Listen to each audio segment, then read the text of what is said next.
Don't be scared. Be happy. Please. Oh, we're jumping right into it. Okay. That looks super weird. Alright. Well, as we try to figure out some technical difficulties, you are joined here by Skink as well as Big T. We are also joined in-game by Vortex Legends and local TO Chavo. Incineroar extraordinaire. However, as I say that, it's definitely going to be starting with a little bit of a, what's it called, lead coming out from Farts. However, when you're playing two super heavies, sometimes these leads, even when you have a whole stock lead, aren't always all that big. But yeah, for sure. Also, what's good, everybody? I know it took me forever to say hi, but these headphones were very confusing. Hey, we can patiently wait for you to say hi. We love you. As long as you need. Yep, love you very, very much. Y'all have really grown on me, like a rash. So let's see, what do we have here? Chavo already down one stock. You hate to see that sometimes, but you know what? Honestly, he's jumpless right now. So, missing the bag. I'm assuming raw backer. Maybe he just wanted to fair. Either way, that probably wasn't death if he got that. Yeah, you know, it'd be like that sometimes, but he's still got some good damage on. You know, he's keeping up pace. He's trying to at least like space Fart out. I understand that he's trying to keep up from the burst range. That was a really good confirm from the down tilt. F tilt. I'm assuming that's what that was. Yeah, after that mess up, you'd like him to take damage, but he's gonna be able to make it back. Oh god. Oh, sadness. His tech F tilt. Yeah, sometimes it happens. So you gotta tech those. Ganondorf is like a matchup check in itself, because if you miss a tech or you do just one wrong thing, that's how you die. Oh my goodness, that was so horrifying. Yeah, Chavo is out here fighting for his life right now. He's been playing a lot of multiverse lately. I know he's really, really good at that game. So I haven't seen him like play Smash like competitively in a while. I heard he played last week. Is that true? You like? I don't think so. But do you like that jab one spot dodge read side B coming out from Chavo? Love that. It's wild. It's like a vibe check. He's got mix-ups. That's all you need. Oh, he can call out the forward smash. He didn't get the But yeah, not the lariat though. He didn't. AJ did. Okay. Oh, that's very big. They're trying to space out with these fairs from Ganondorf. However, Chavo breaking the wall with a fair of his own. That could be done. No, Ganondorf is a heavy boy. Super he heavy. Don't care. Oh my. Oh. You know, I can't even tell. Like, was that bad DI or was that just Ganondorf? I sincerely don't know. that was very, very interesting and different from what I normally would see. But at least hopefully now we know that he can adapt and actually, like, you know, DI. I mean, after stock 1, Chavo's doing super well. I mean, stock 1 just set the tone. Yeah, like so like I want to see if he holds that momentum, saying like I was playing completely fine once we got past that stock 1. I see no reason Chavo can't make a comeback right now. But oh yeah, for sure. He was keeping up really, really well. I saw the adaptation already. Of course, that's not to say Fart can't do the same. Starting out with that Nair combo. Ooh, even though that. Oh god, what is this Ganondorf? Oh, well, yeah, went for that, but sometimes you can't be charging the smash attacks to the ledge like that. Get up attack is always going to be your best friend. So Chavo is gaining some center stage here, and really good use of that. That could be. Oh, just missed that. Not reacting. Got the tech, but Fart followed still. It didn't matter. Ganondorf with all those movement options covering it anyways. Alright, we got about a 40% difference. I mean, Fart's doing really well. It's rare to see a Ganondorf do this well at anywhere. Slightly pulling back on that Mythra in order not to get shield drive. To be punished. Okay. Offstage Ganondorf. Chavo's taking he's trying to take all the advantage with stage control on these platforms too. Much more than Fart. He's getting these left chop situations, but I feel like he's probably converting off them too much. Sometimes though, don't need to give our left chop, just get the side B neutral. Yep, so we saw Fart reaching, Your Honor. They were doing way too much. That forward air was hitting nobody. And at least Chavo was able to capitalize on that with punishing. Oh my god. 40% right off the bat. Just eating this damage. It's so nasty. Oh. I feel like that we've seen that exact situation multiple times. Neutral got a bit of dash attack. Yup. Chavo trying to dash away, but Incineroar, his run speed is not the greatest in the game. Essentially the opposite. The speed of sound he wishes he was. Oh, that's dirty. All right, yeah. So he's noticed that Chavo is rolling away a lot. You know, I There's get the first that it works revenge. sometimes we want to go to the burst range, but Fart's been continuing to catch that. That was a really good call out on Chavo's part. Another side B. This is like the 6th one in one setting. Right now, like, I don't know if it's Fart's just like kind of approaching a little bit linearly. Like, it just feels like every time he wants to come in, there's a side B right there. What? Yup. All right, but he's getting back to center stage. Yeah, no, There it is, one more attack time. Very quickly though. Chavo is just ledge trapping and ledge trapping. I mean, this is a wall that Fart is not able to get past. Oh, he tried to call out the roll away. You saw that. I did, but get attack will win. The F tilt. Finally getting the F tilt ledge trap for the stock.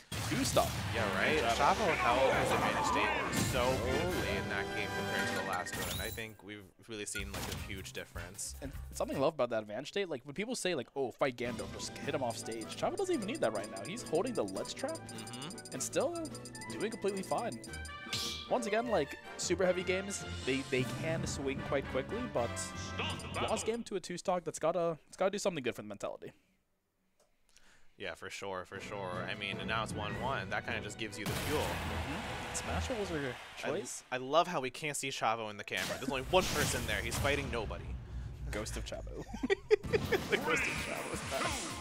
1, go! All right, Smashville. What a creative decision.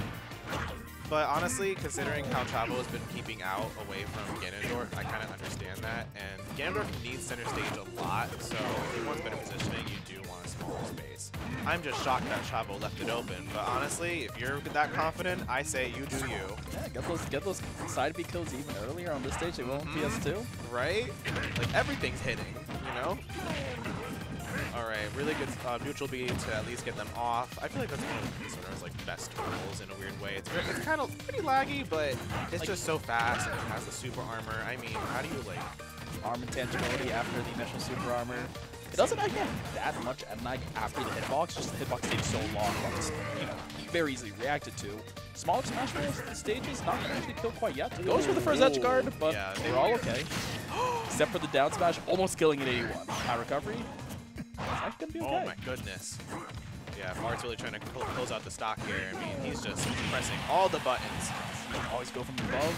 Oh, really good up air. I think so. Jump. No, he does not. No, he took it away. He saw that he burned his resource when juggling and just said, no, you're going over but there. That's a god double jump from Ganondorf. But no, oh, but he makes it back. Oh, he tried to call it out, but Chavo stalled a little bit. Really good on his part. Oh my, here comes that ledge trapping. We all have seen it before. Oh my goodness. Up B from the ledge. Very, very creative. Never seen that before as a strat. But aggressive. He charged up smash. Not gonna be enough on the super heavy Incineroar. You would think, even with Incineroar at least, like I thought. That should be it if he gets the sweet spot for the he's activation at 8% too. 99%, but let's see the mix up. Once again, Get Up Attack doing so much for Chavo in all of these like these side B situations. The gift that keeps on giving.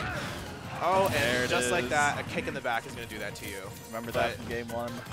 But honestly, still 2 stocks to 1. Marth's got a crazy lead right now. Oh my goodness. Getting the reverse up air, trying to send him back off stage. Is this the first time I'm going to see Ganondorf win a set at any Connecticut events? I have not seen this in person. Really? No, I've never seen Ganondorf. Oh, tried to call it out. Not having the frame advantage for side B. Oh, he tried to read a roll in to see if Chavo would go back to center stage, but honestly, really good call out on that part. All 3 jabs on the shield, gets him sent off stage. Let's see what Let's Drop is. Up B! Just, that was so smart. Yeah, so looking a little bit like Captain Falcon with that up B at ledge, but right? Works with Ganondorf as well, apparently. Yup, something looks different today. Differently different. That's what we're going for. All right. All right, what do we have next? Differently different. Differently different. It's not similarly different, it's differently different. Also, you have buried yourself in the corners. Here, let me just... Give him a little bit of room. No. We're all good, we're all good. Yeah. Let's see, we'll get I think the next one I had set up was, actually might have been you. Might have been me. Yeah, it might have been you. Oh, look at that. Oh, wow, so much pressure. If we're going to continue our theme of differently different, or let's see what characters I'm choosing today. Oh, God. What's the flavor of the day, you know? Oh, boy. Big Ta. I could read that. Oh, God. Ah! Yep. Yeah, it's like a short cord. You'll get it eventually. I believe in you. Double check that. Yeah, it was Skink and Bran. Hindsight in. Yeah, sorry for the floor. It's okay. It's okay. We're all good. Is the camera still on me? Not yet. No, Oh. it is. Oh, it is. Okay. It is now. Hi. Oh my God, that's Skink next to me. Wow. Yep. That's totally what's happening. Oh, and Actually, Blitz, you might have to play. yeah, I think you have to play. Oh. Here, just. We had a leak of some kind. Oh, snap. Yay, love the story. Lord. I'm gonna get Brandon Skink ready. At least 2 hours into this venue, we're gonna start sinking over here. Yeah, well, the problem is that happened like Saturday. And, Aww. or Friday, and we just haven't figured out where it's come from. Oh, that's interesting and scary. All right, so I don't know who Skink's fighting, but if y'all have not seen Skink before, this boy is not to be underestimated by any means. The Pit is good, the Lucina's good. I don't know what other characters he might be playing because, you know, who knows how creative he might be today. Oh, are you joining the mic?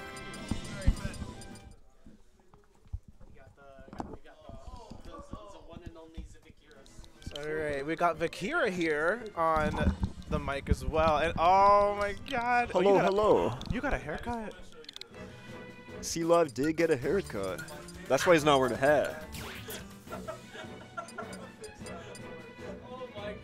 I don't know how a person achieves that. I mean, I don't know if I've ever seen somebody pull that off in person. That's I hate it. so funny. Oh my god. God. Who is Skink fighting? Bran. Bran. Oh my God. Yo, this is gonna be a good one. Yeah, just put two sluggers against each other. I mean, so quickly.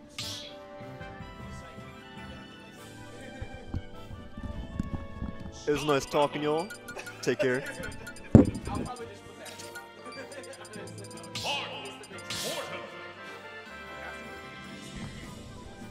Oh my God.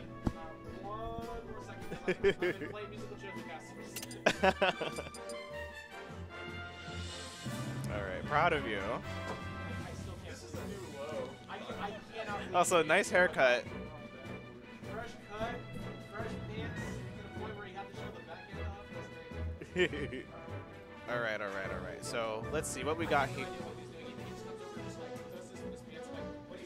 I know. I thought it was like, did you just put the back pockets in the front? Like, I'm confused.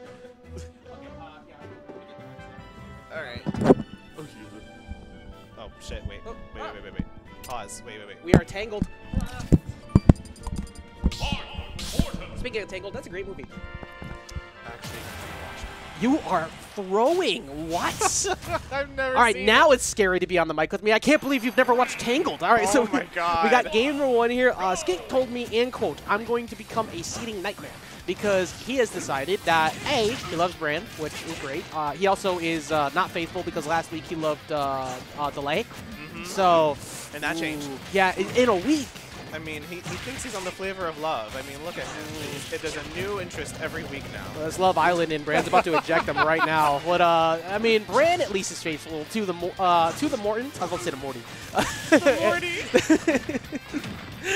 All right, we're getting back on track. So basically, the reason why is because he's decided that after that small week we had, where we kind of let everybody play that to 5, get some time in. He was playing around with Marth. He likes playing Marth. So he's going to play Marth during weeklies and Pit during monthlies and regionals. So that's why he has, quote-unquote, become a seating nightmare. You know, sometimes people make bold choices, and these bold choices are paying off because he clearly has a stock lead now. I mean, factually, though, Skink's neutral game is just good. So his just being able to play a character like this that thrives on spacing, it doesn't surprise me at all that he can make it work. That said, though, I have seen Marcina struggle against this character sometimes long game because of how mobile the Koopalings are. Yes, I agree with that because honestly, and Bran's no stranger to bringing it back. You know, he's come back from being at a disadvantage many times, and I've seen it. So honestly, I think Bran still has something going on, but Skink is really catching all these landings. Always He's built juggling for away Bran all this too, percent for free. by the way, because like, oh, that I'll smash up Steel's gonna catch it.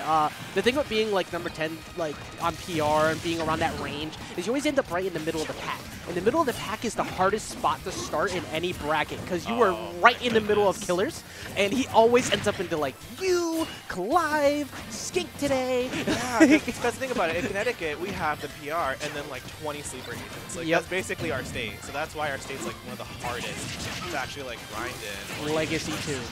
Pick in a giant photo. Legacy 2. An end sentence. Literally. Oh wow, he went deep for that too. Even soft hit. I don't even know if he actually got the tip off of that one, but it was just so low. Just soft hit. He hit him with the hand. He's very creative Yo, today. actually, hit. All right, let me stop first. I'm dropping bad words on here. But, like his presence of knowing where he can push, that was really good though. As soon as he saw the jump was burned, he stayed right with him. You're at 1, and you have side B. You have plenty of resources, so if you take a trade off of fair, you're still probably making it back to stage. Yeah, seriously. Like honestly, Bran's really good at like at least taking advantage of that. He knows when you burn your resources, and he does a phenomenal job at it. And he can just hit you with the lightest hit, and oh my goodness, wow. I'm going to let you know something, okay? You are now truly becoming an actual commentator. The reason why is because you decided to compliment Batman right there. And once you start complimenting a player, they shortly die afterwards. It is impending doom for anyone you ever compliment as a caster. And therefore, Skink has fallen due to your niceness. Oh my goodness, my influence is so powerful. I'm going to continue to abuse this. Oh my god. Huh? I don't know if somebody's in there. People just be closing the door. Don't close the door, people. Everybody be like, I'm going to close the door. Oh, yeah, I forgot Bran won that. Yeah. All right, game 2 now. Bran is up 1-0. I mean, honestly, this is still influence. Yeah, and he brought it back too, like even with the SD. Like he was still bringing it back. That edge guard was incredible that he got before, and the answer to win, he went for. Oh, he's trying to end it all right there. Oh my god. Bran is choosing violence on this stage. Something has changed. He said, my influence is too strong. And almost smacked him up in the face. But you don't want to be the one to like go down to someone's secondary in your bracket. But it's like at the same time, Skink is just that good that you can't really think of it that way.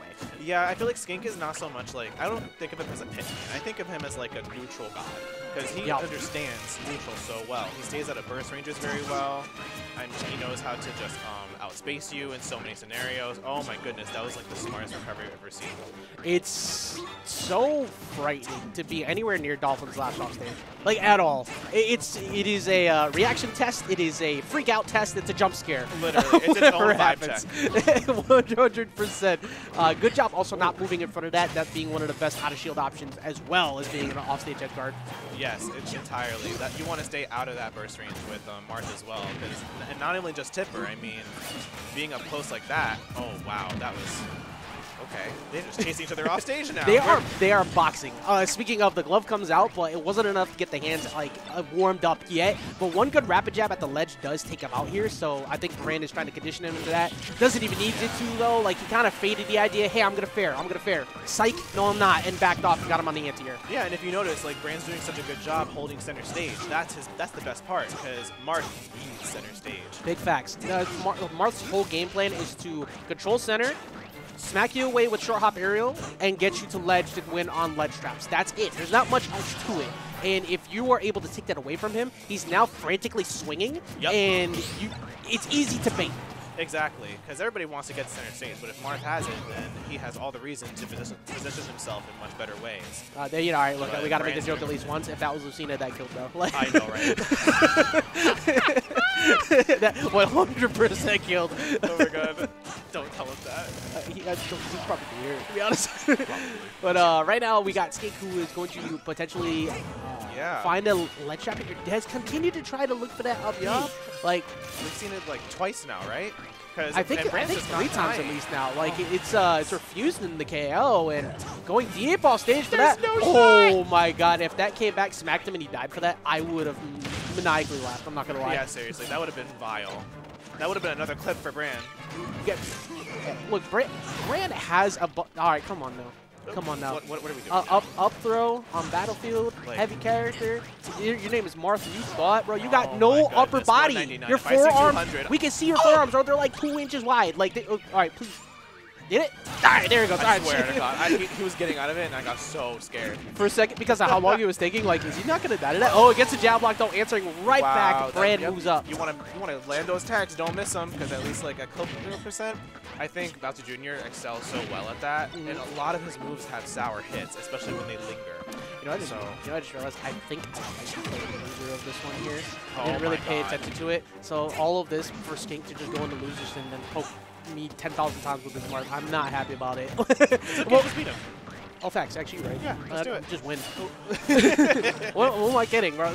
I'm screwing up. Also, Rapid Jab won't get him yet. It was in an aerial spot. It's pretty easy to fall out of that with good SDI. That is something people need to react to if you do happen to air dodge right on top of it. Yep, I actually really like admiring Brand's defensive play right now. When he was ledge trapping and Skink got the better positioning, he still held it and went back to shield to at least like answer back. He knew Skink wanted to just get him off stage. Yep. Finally, like, you know, at least get some more percent on him. I think this game too here is also been kind of a revealer because Skink has actually been playing pretty solid. It's just that Brand now remembered the weaknesses of Marth. As long as you aren't afraid of potentially getting hit out of hit and shield, Yep. you just kind of chilling it, but that's going to catch my him lingering. goodness. There's no shot you make that back. Brand gets it 2-0 Yep, after a very close game one. clean. Honestly, I feel like that game alone is one of the best depictions of Brand being able to play hot and cold so well. Because he came out the gate swinging in that first stock, and then he was able to tone it back once he got the lead. True. Oh, actually, it's not me. Oh, Chavo has to fight that. What a terrible loser side. We're going to have to give him a hug later. Maybe. I mean, Chavo literally didn't get any warm-up games today, but we just kind of realized it last week. It's like, you know, why don't we play more? Like, I just felt like playing last week, and then he hasn't really been playing much either, but, like, then he was playing people in money matches and stuff during the monthly. It's like, you know what, screw it, I'll play. Like, why not? Yeah, honestly, if you like the game enough, just do it. Yeah, Whatever. it's a good time. At the end of the day, you're just having fun, right? Exactly. That's the most important part, is just having a good time, having fun, chilling, having good vibes with everybody, and remembering to remove people who aren't on commentary because Vikira is playing. What do you mean? You're Vikira. Yeah! You know, can't they tell that by the voice? Go to Oh my God. Ajax! Actually, I think I have enough time to be able to still do another match on here. I do. I have the loser of M, which is going on. Oh, that's Zeke versus Vikira. Again, it's still not a good time. This is such a hard weekly. Like, seriously. but I came through do- thinking I was going to chill, and then I see, like, you know, half PR players being here, and I was like, oh, sure, that's fine. Well, it's good vibes, and it's also incredible practice. The only way you're going to get better is by going against the best. You have to. You know, I just love seeing it because it only makes everybody have to try that much harder to succeed. And I am a personal fan of that. I don't feel like anybody should just get free guided W's. Not that I'm not. By the way, I'm not saying anything about any specific weekly. This is literally not that. I just don't like the idea of like when I look at like some sub regions and stuff, right? People talk about, well, why am I getting seating higher, blah blah blah. I'm like, yeah, but who did you beat? Like who did you beat at these places? Like, you have to travel, you have to make effort, and you have to go against where the best players are so you can improve, because otherwise you're just trying to be like the big fish in the little pond. You could do so much more than that. And also make friends at a lot of these places. Like, it's a missed aspect. Yeah, entirely. I mean, I think majors are, like, the best part sometimes. Like, I know there's been, like, a lot of controversy, but at the same time, like, either way, these events are so worth it. You get to see all your friends. There's vendors. You get to travel, honestly, and just do something different for a weekend. Yeah. You know, and then you go far enough, and it's still, like, such a good thing, you know? Like, what was it? I'll use, like, my first major as an example. I mean, Pound, like, 2019, that was really good, and that's the reason why I kept going to these things. So, all right, what do we have here? Zoo versus, I don't know who. Hindsight? Oh, God. Well, so if we're going to see the Hindsight Fox or the Me Sword Fighter today, I don't know which one. I don't think we're going to see the Me Sword Fighter still. I think Hindsight. trying to I think really Hindsight's grind Fox. pretty committed to switching. Like I didn't do it today because I didn't practice with him at all this week. But I am starting to finally do my committed change to playing Cloud. I've been wanting to do that for a while. I don't now. Haha, jokes here. Where is God? I am a huge fan of Final Fantasy VII. I grew up with that, and the thing is that in 4. I was the person who got convinced out of playing it because I hated how much people hated me for playing Cloud. Like, I didn't like that. I'm a people person. I want to be able to hang out with everybody. And I always just found more joy in playing Ike. So I kind of just kept going with that. You're going 6. Yeah, I trust you. I get you there. Oh, you're going to you're going. Okay, I get you. Yeah. But like it's just after all this time of playing, like you know, like Luxa Jerry did incredible, but my they're also an God. incredible player.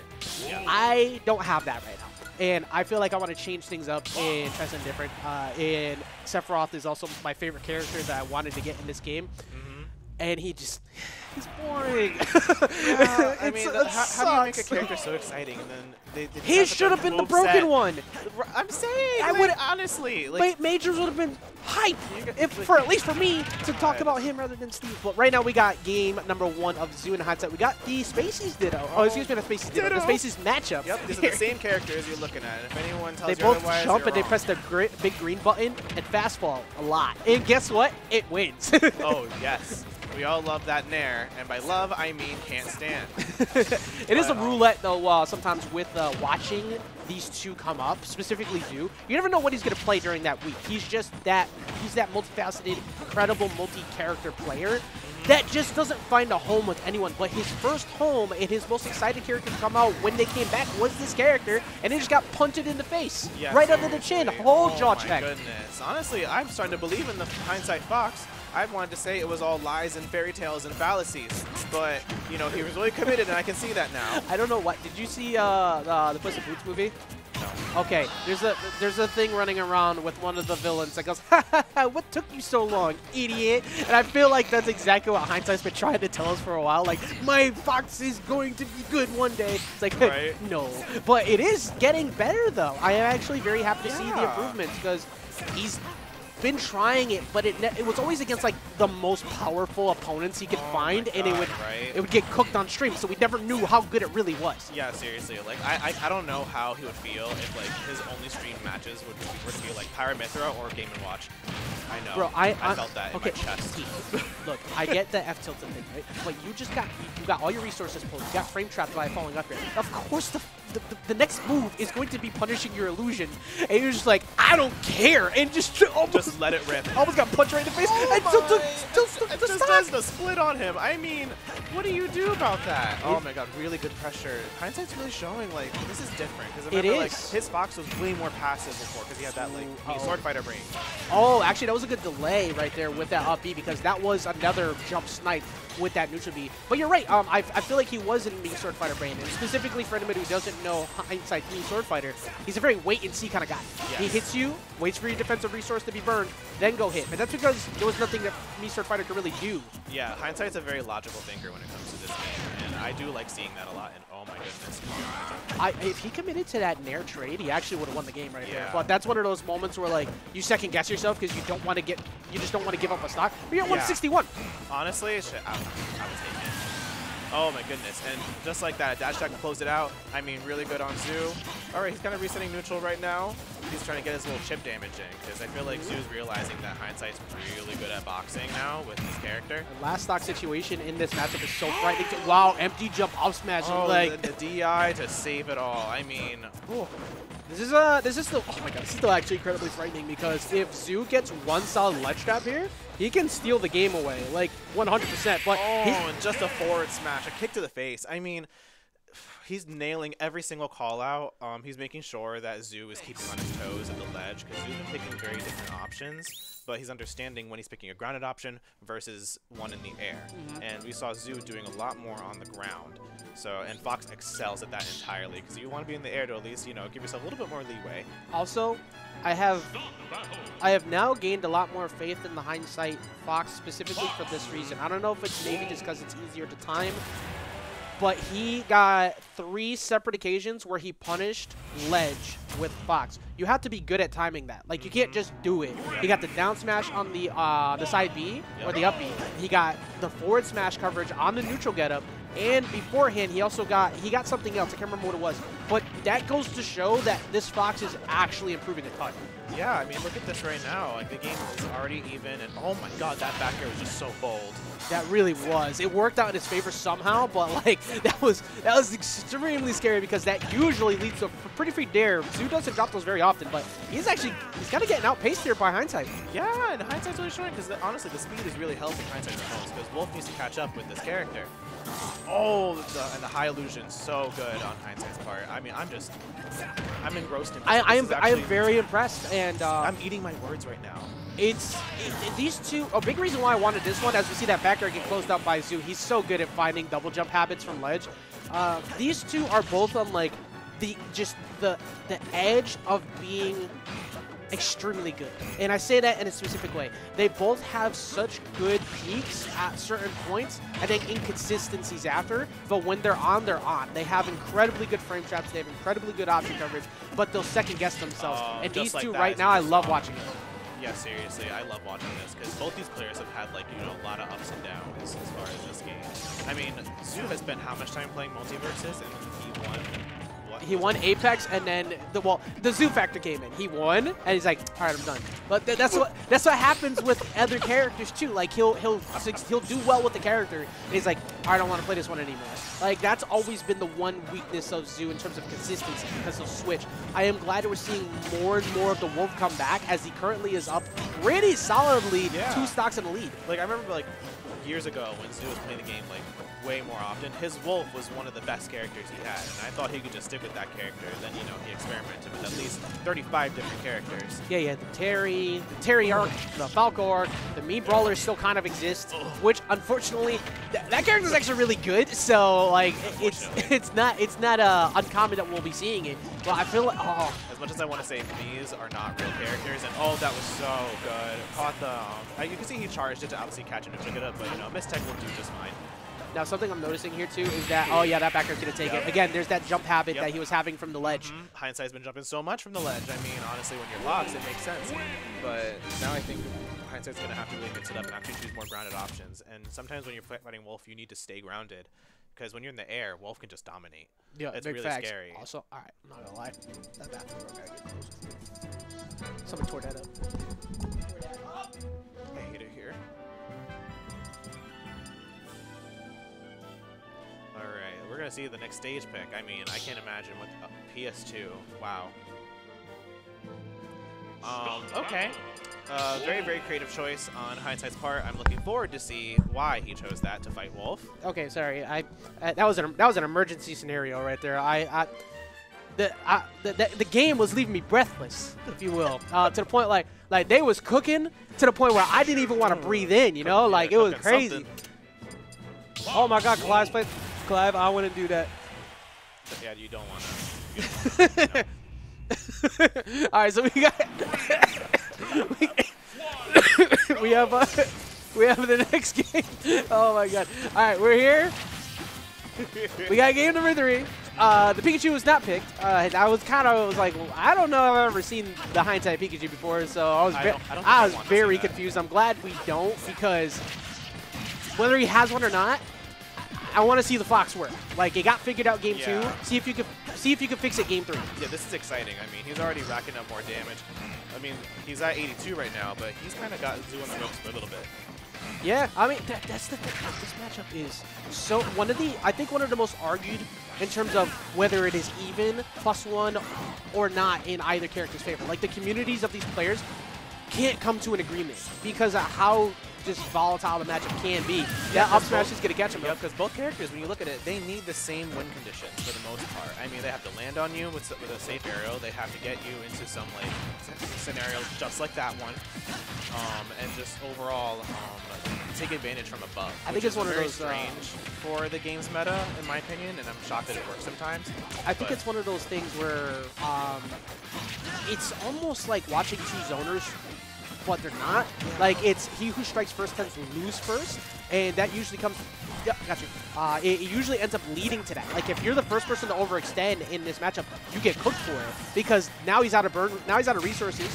Usually you'll see a side B in that spot, but that F tilt covers him, and once again he's up 3 stocks to 1. Oh my God, Zoo's spacing just changed everything. I mean, he knows how to close out every single stock, and okay, yep, that's what we were waiting for. You know, someone find that clip from SpongeBob. well, actually, more recently we have Charlie. He's like, that's what we're waiting for. That's what it's all about. You can't see it, but AJ's like lightly clapping. I've been waiting for a solid like fearless edge guard out of Hindsight because his ledge traps have been so good. You're gonna make someone second guess approaching the ledge anyways. So you can find that Nair. It was behind 2 stocks, but it got him another stock at least. Granted, though, I feel like Zoo's extra games just gotten so much better these past few games. Really has. I mean, he can't let Hindsight land at all, but this is no stranger to no shot. Okay, he sent them back up with him. Oh, yep, yeah. It happens sometimes. And oh my goodness, that dash attack is gonna get him. And okay, I think he still has his jump. Yep. Stall it out. Got around the down smash, but not too many more mistakes he can make. T. Ooh, that was just gonna hit, but he only ate a forward throws, which is fine. Oh wow, that's actually really smart. Like the multi-hit, like it'll keep someone in shield stun regardless. And if they try to like punish it on reaction, you already snapped the ledge, so you get a rising Nair out of that, or rising fair. Yeah, right. But Hindsight's slowly trying to find his way to center stage, and he just got clipped the moment he got there. So, oh my goodness. Okay, good backer to keep him off stage. Hindsight can't commit to anything like fully charged right now, and he's gonna get caught on the back air, and that'll do it. The back air that keeps on giving. I mean, that move is so egregious. It's scary. It's very powerful, and you definitely don't want to trade with it. So, nope. But honestly, good stuff to Zoo. I mean, he's starting to show up again. He really is, and that's he's another one of those like middle of the pack people who like get seeded good, but then underperform or win the whole thing. Like you never really know what you're gonna get out of Zoo sometimes. But still, I'm glad we got to see that one. Normally, I kind of switch it up because I want like the unusual characters on here, but I was like, no, I want to see these two who are both like they're both at, like they're at that level. You know? They really are. Like they're right there, but then they have like they'll like falter in some way, and that got the job done. Oh, I gotta go soon. Oh, actually, yeah, I gotta go too as well. So I gotta go play Pyra. You gotta play Clive, and let me see how we're gonna do this next match here. Looks like they're moving in the winners' quarters, so I need them to not start.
battle, Mega Man.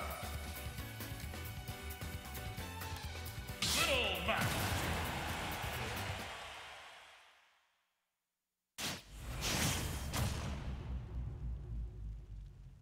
Three, two, one, go!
battle.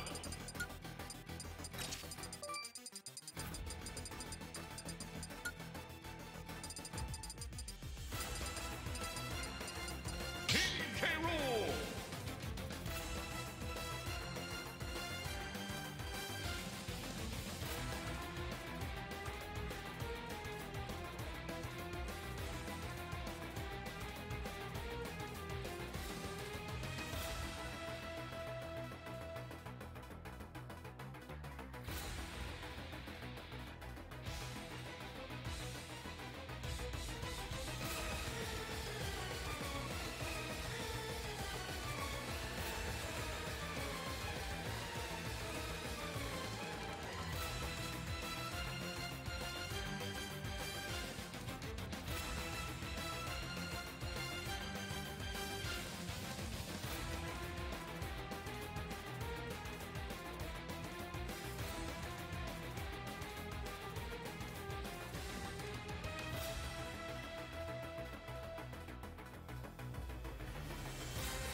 Whoa!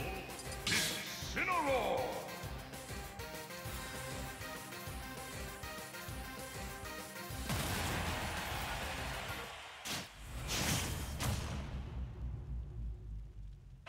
Three, two, one, go!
Start the battle!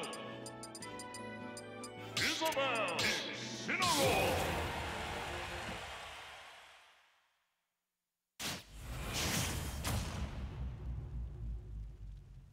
Three, two, one, go!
Hey, Chad, I'm back. I'm out of bracket. I'll be back on in a second.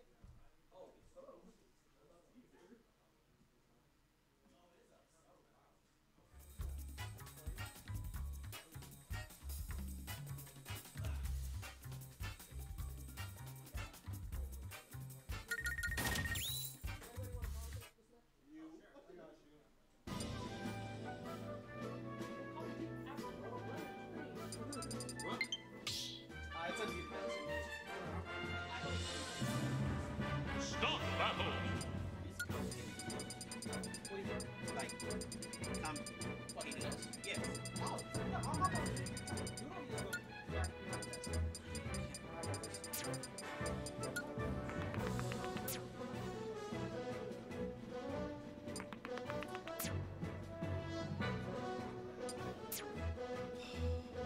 I cleaned this shirt.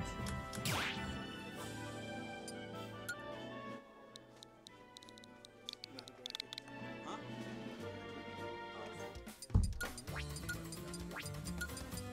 Oh, don't put it one here? Yes. What the heck's up?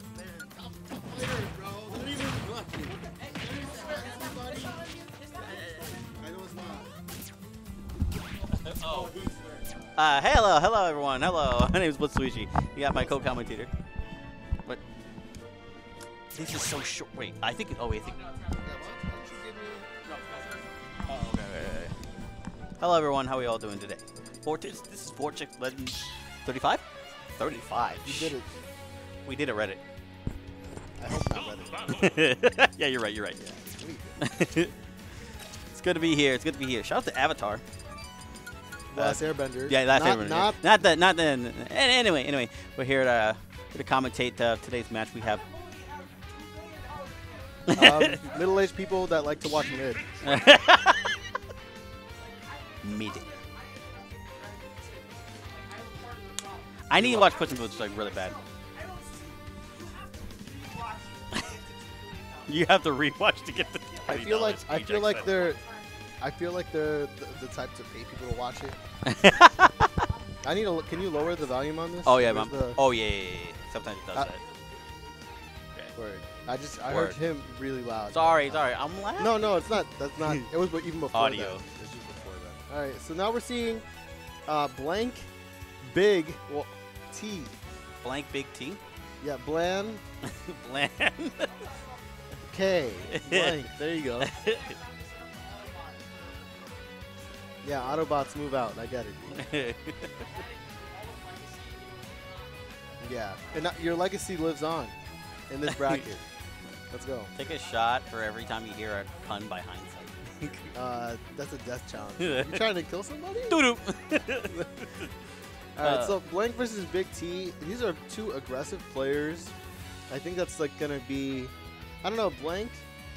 If he gets, his reads going, if he gets like a lot of movement-based baits, and whether it's Pyra, Mythra, or Peach, I don't think he's gonna go Daisy in this, just because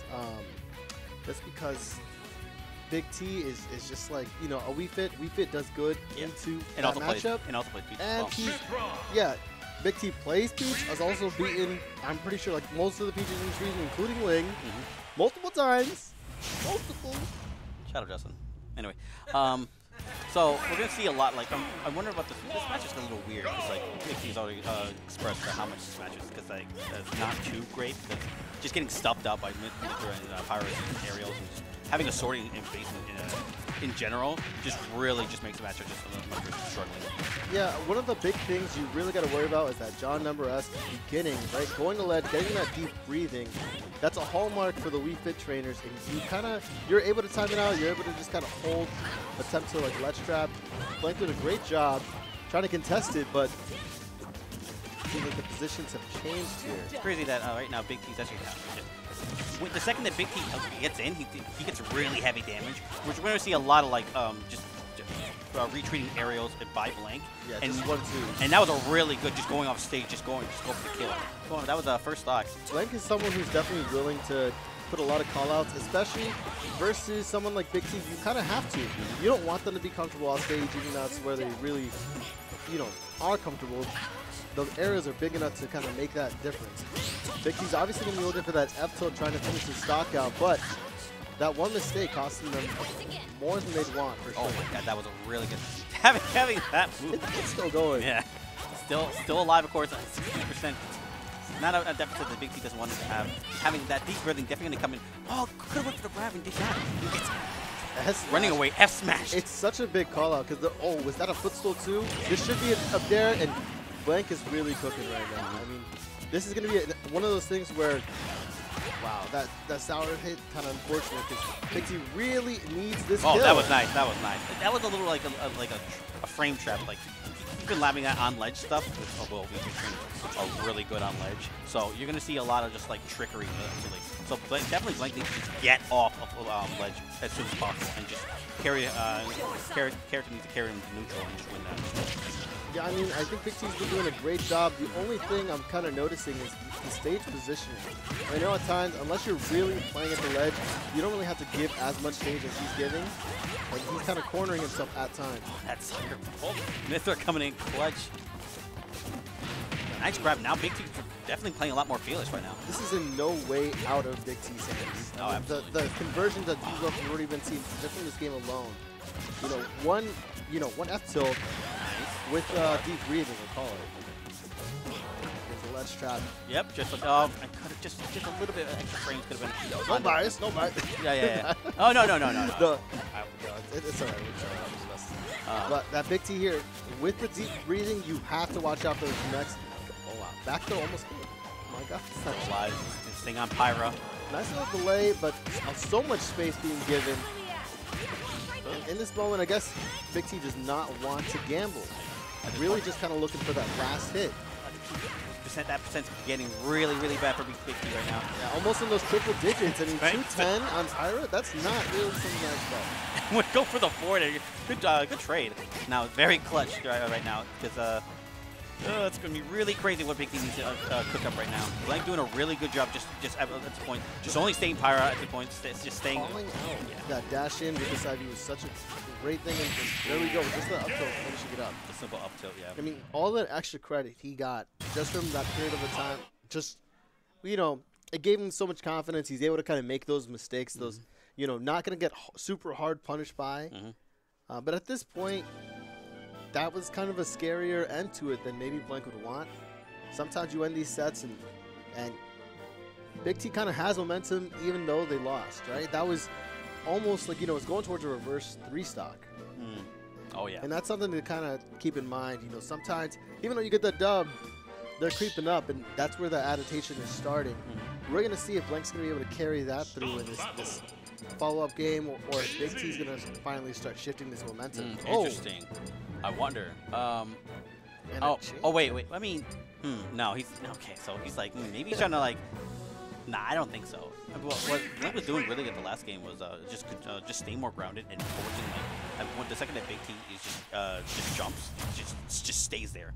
It's really interesting. He's going for the switch. Maybe he just doesn't want him to learn too much of the hard because that's a mind game. I think that's what's happening here. And I was just mentioning that Big T was really adapting to this Valerie situation, but this is going to be one of those matchup kind of things where Big T should know what to do here. But again, you're able to beat Ling. Blank is a very different type of player. Oh, absolutely. Just a lot more spacious, just like in the back. He's got a bomb. Still alive, just very able to avoid it. Nice, good off stage. Blank getting him back in ledge. Oh, and this is that call out. I mean, nothing too big. Big T is making something out of it, but now we're just back into that little neutral. Again, Big T kind of giving up space so they can hit those soccer balls through. Kind of harass, and overextend just a little bit too much. Surprised he's not just throwing out as many soccer balls. I mean, maybe he wants to, but at this point he doesn't want that little to stay up. You also don't want it to be obvious. Yeah, it's controlling space.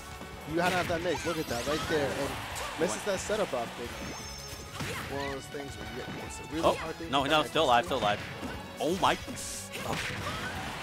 Oh, just at the corner. It was really good, but not just enough. But this is dead even. A very big contrast from the last game. All we're looking for is just up tilt at ledge, especially if they roll. Keep on rolling, right? You see them staying at roll distance. It's what they need. really great. I see a lot of Big T, like once again, like playing well grounded. But Big T definitely want to try to call out as many jumps as possible. But of course, just not being able to get those straight hits. Of course, Blank just living it over, just absurd percents, doing a really good job. Just I think not letting Big T at least try to control the move. The big reason why they're not really letting these stocks, I feel like, is they're just being too obvious about their win condition, right? I haven't really seen that much grabs from Big T. Not really like approaching and just kind of baiting options out with just movement. They're mainly with here's a sun salutation, here's a soccer ball, and here just like a little jab, right?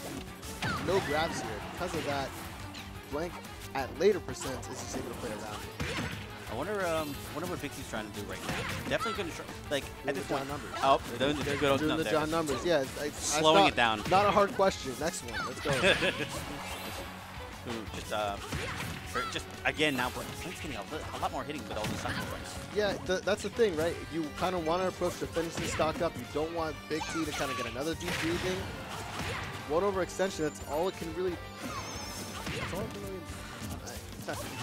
Can't even speak, but we're back. Or at least he's taking center again. Big T just retreating, so much retreating. I feel like if you're either going to commit to that John number stick, or you have to at least get a bit better with taking stage, scaring Blank into some of these worst options, baiting out that. Control level. Oh! I don't understand. We the trainer just know about trigonometry with their soccer ball. It's crazy. Thousands of dollars. Oh, there it is. Another one. Can you see another one? Oh, sorry. Oh, I mean, that's this could go to game 3. This second stock really integral.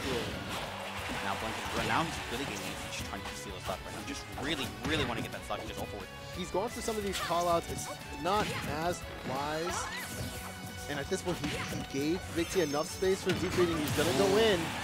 That clank could have gotten the grab. He's able to just, unfortunately, too much stock on Big T's case. And just another quick back at a very 18%. One of those situations where you're kind of being a bit too obvious on the mix-up. Big T knowing their win condition. And again, we're at a John numbers stick. How is Blank trying to handle this? He's there, finally coming out. Oh, nice. Some good damage here and there, but yeah, Big T almost with that reversal. Trying to get as much percent right now. So scary. I think. Oh, that was a great trap. Just able to get that grab going, and now this is an even game. Yeah. The clock's also done. Oh, that nair really. That nair did too much damage. Probably. And at this point, they get that sun salutation up a bit more. I mean, that's percentage you feel. Oh, it's going for the back at least. Yeah, trying to get that call out. I mean, Blank is doing a big job of chasing and maybe getting a bit too impatient as they're taking way too much damage from these projectiles than they'd like to, for sure. And not really getting much percent.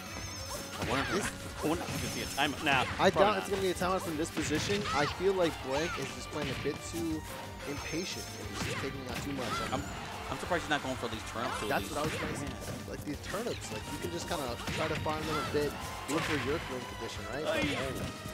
Get the trigonometry coming through. Where's Skink at? He's the real teacher here, right? Yeah, you're right. Yeah, he's making a test. Oh, great bait finally coming through. Big T looking to finish up, but maybe it's not the right time. And Blank, trying to do a lot of safe pressure in this moment. Oh, no, jump on jump Blank. And immediately, look, that's a deep breathing too. This is a pivotal moment. You can tell that Big T's gonna go in. Does Blank realize this? He's getting hit a couple more times. 188. Most things will finish this. At this point, Big T's waiting for the long game at this point. 200%, just the one little straight hit, and just gonna be definitely gonna go to game 3. These deep breathings are also healing, right? Yep. And oh yeah. That dash tag, all these things over time, Blank having trouble catching up to Wii Fit. And that's allowing this camping, this circle camping, to be as effective as we're seeing. Again, we're trying to, surprisingly, Blank's not going for terms as much as he should be, at least, and then trying to counteract what a Big T is going. Because, like, again, a Bob, a Stitch, probably one of the scariest things in the game, well, items in the game, would probably could have turned the tides, maybe, or maybe he just really wanted to just get that stock, or to get game just over with. I think he was just being a bit too impatient with the approaches, right? you understand that they're going to run away from you. They're going to go to the corner. Why not just walk your way over? You don't even need a dash. You can get a frame 1 shield off of that. And you can just keep moving forward. Once you close the distance, that's when Big T's going to have to really make those committal decisions. Okay, so this is a really risky pick, in my opinion. One of the best stages for Wii Fit. well, I was going to say for VGB. And having just all those walls, having all that space, just able to just camp on the platform where being on a platform is kind of okay-ish.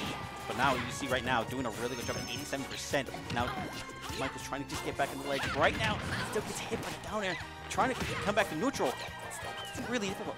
Yeah, this is looking like a download complete kind of game right now. At least from that first interaction alone, Big T trying to go with the rebuttal, and you know these Wii Fit combos be hitting. And now just a little before, he able to get just a little more percent, and now that big deep breathing coming in clutch, still getting just hit a lot. Oh, now we're seeing Blank with these turnips, being okay with the distance that's being put there. Okay. Just baiting these approaches, right? Understanding, hey, I have a big lead, and even without it, this is still first stock. I'm winning as long as I have my stage control. Again, not committing, using that float and Sting at least a roll's distance away. Oh yeah, we should have had a wall jump. Yeah, now the first stock coming through. And at this point, you have float, you have turnip. This is the last place you want to be versus Peach, right? This is where that counter pick is really starting to shine. A great conversion, 54%. Nice. Doing a really good job, just locking down where Big T is without the quick. Big T is a big gambler. That call out finishing this stock real quick with not much extra credit. Side B? Oh no, he always does that, the down throw, the side B. Yeah, and that would have even percent, but we're close to that at this point. From this position, it's really looking like Blank has been kind of capitalizing. Okay, nice. Blank is very patient, especially in the just kind of down tilts as well. Actually, just waiting for Big T to once again to approach him. But you're seeing all this healing, all this projectiles, playing super slow, waiting for Blank to mess up crucially. Of course, just Big T's definitely not having a really good back here in that case. Oh, that hit! And now Big T with a little turnip has so many projectiles to kind of play with, and not that much time has been spent on stage by Big T that could be in. Oh, no, that was really nice. This is really a reverse situation. Blank's kind of been having a little trouble getting off ledge. Oh, I thought at least a grab.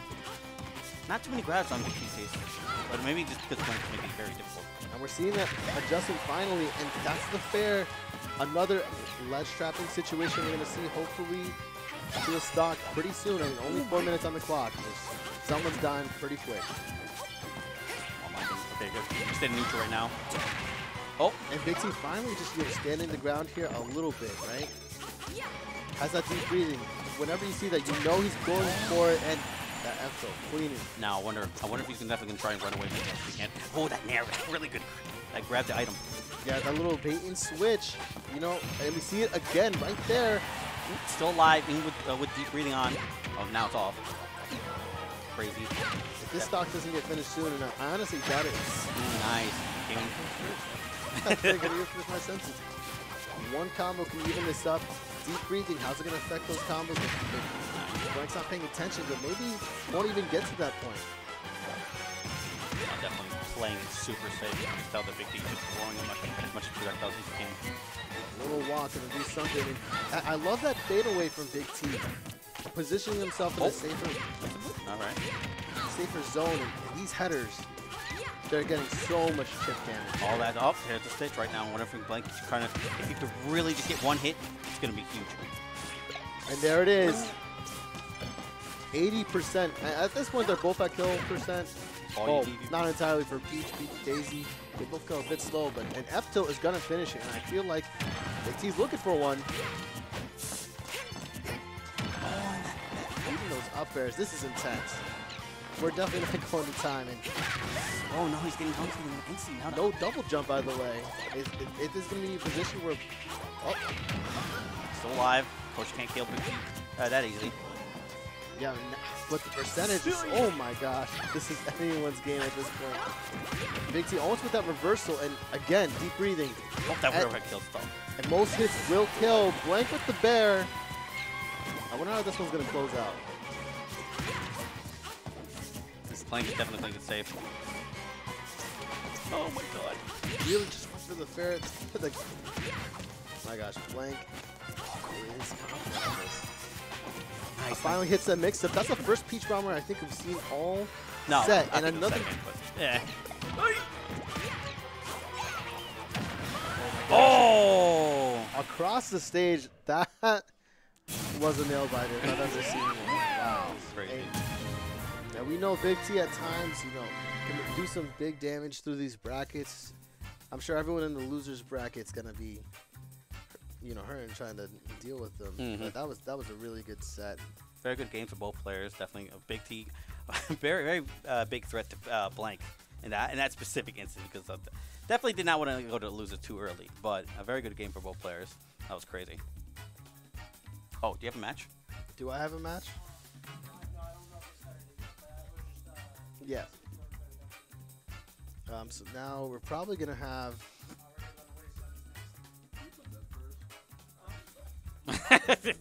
Yeah. Don does not want you on the mic. So what do you have to say before? What do you have to say about your opponent, Blank? Wait. Yeah, this is gonna be fun. What do you think about your opponent, Blank? What do you have to say?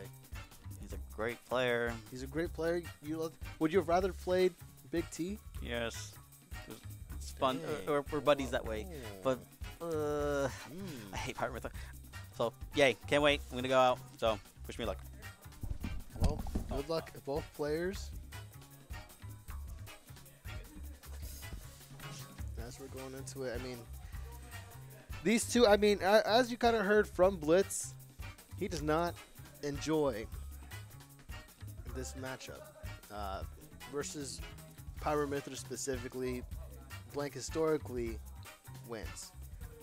A couple times, you know, Blitz has really kind of adapted and moved forward, even as he's been improving as a player. But Blank is no one to really, you know, just take it too easy, right?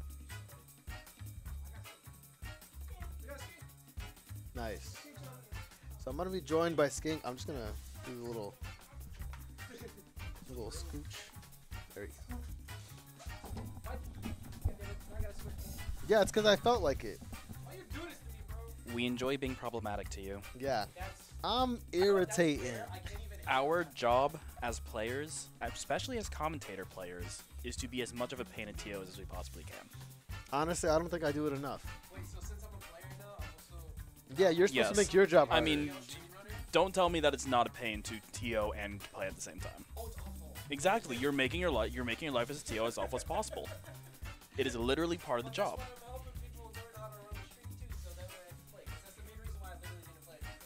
See, and now all those other people are being inconvenienced by you make them do that. You know why they're being inconvenienced? Because you're making them TO. Yep. I don't know if you heard me a second ago,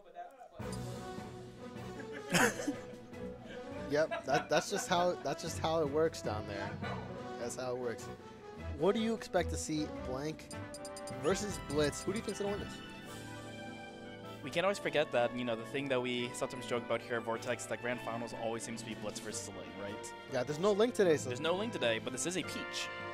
So the Peaches we're used to. Now, of course, there is another character on the arsenal. This is I'm not sorry, I forgot. I doubt he's going Daisy. They usually go Pyra Mythra. So then the thing is, there is a second character, which I am not 100% sure which one he uses. In this case, you're assuming the Pyra Mythra? Yeah, Blank usually wins.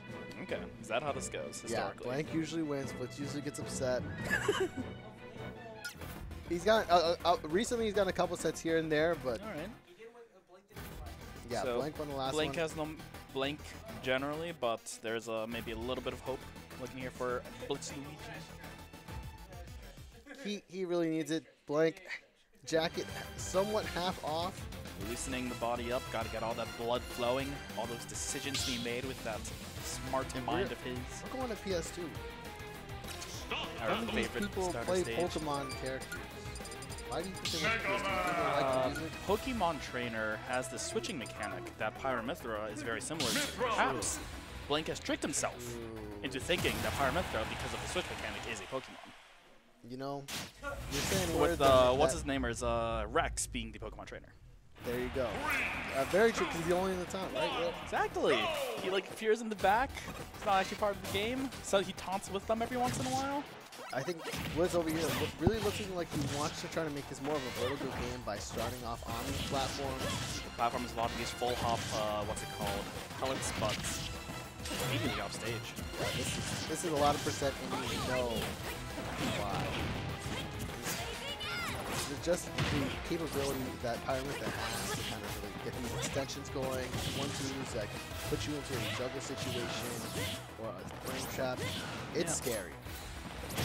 Megman, like, he has tools and disadvantage, but they're all very strange. Like falling leaf shield, falling dare, they're decent things, but you have to deal with landing on Pyra at the end of the day.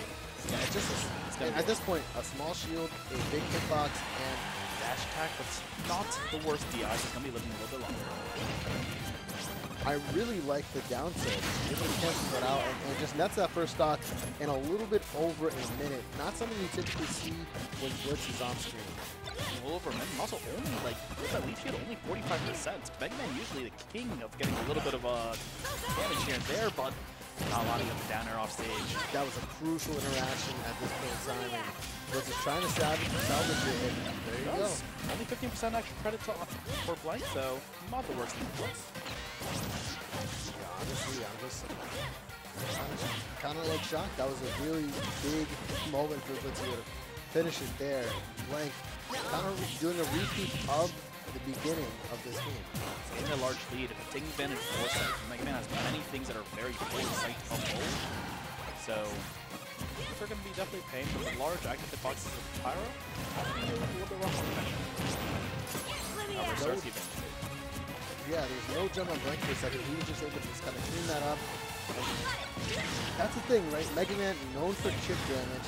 Pyra Mythra, a character that's fast enough to keep up with Mega Man and throw enough hitboxes out that Blitz can't really, or Mega Man can't necessarily contend with. Now they're able to get the leaf shield out of shield. I think get a little bit more off-stage situation. See a little strike. I think he's going to have to keep doing what he's doing before, which is a lot of these movement mix-ups, a lot of these scrap-like situations, right? Generally versus any sword character, you're just trying to close that gap. Blitz doing enough mixes where he's going to finish it. There it is.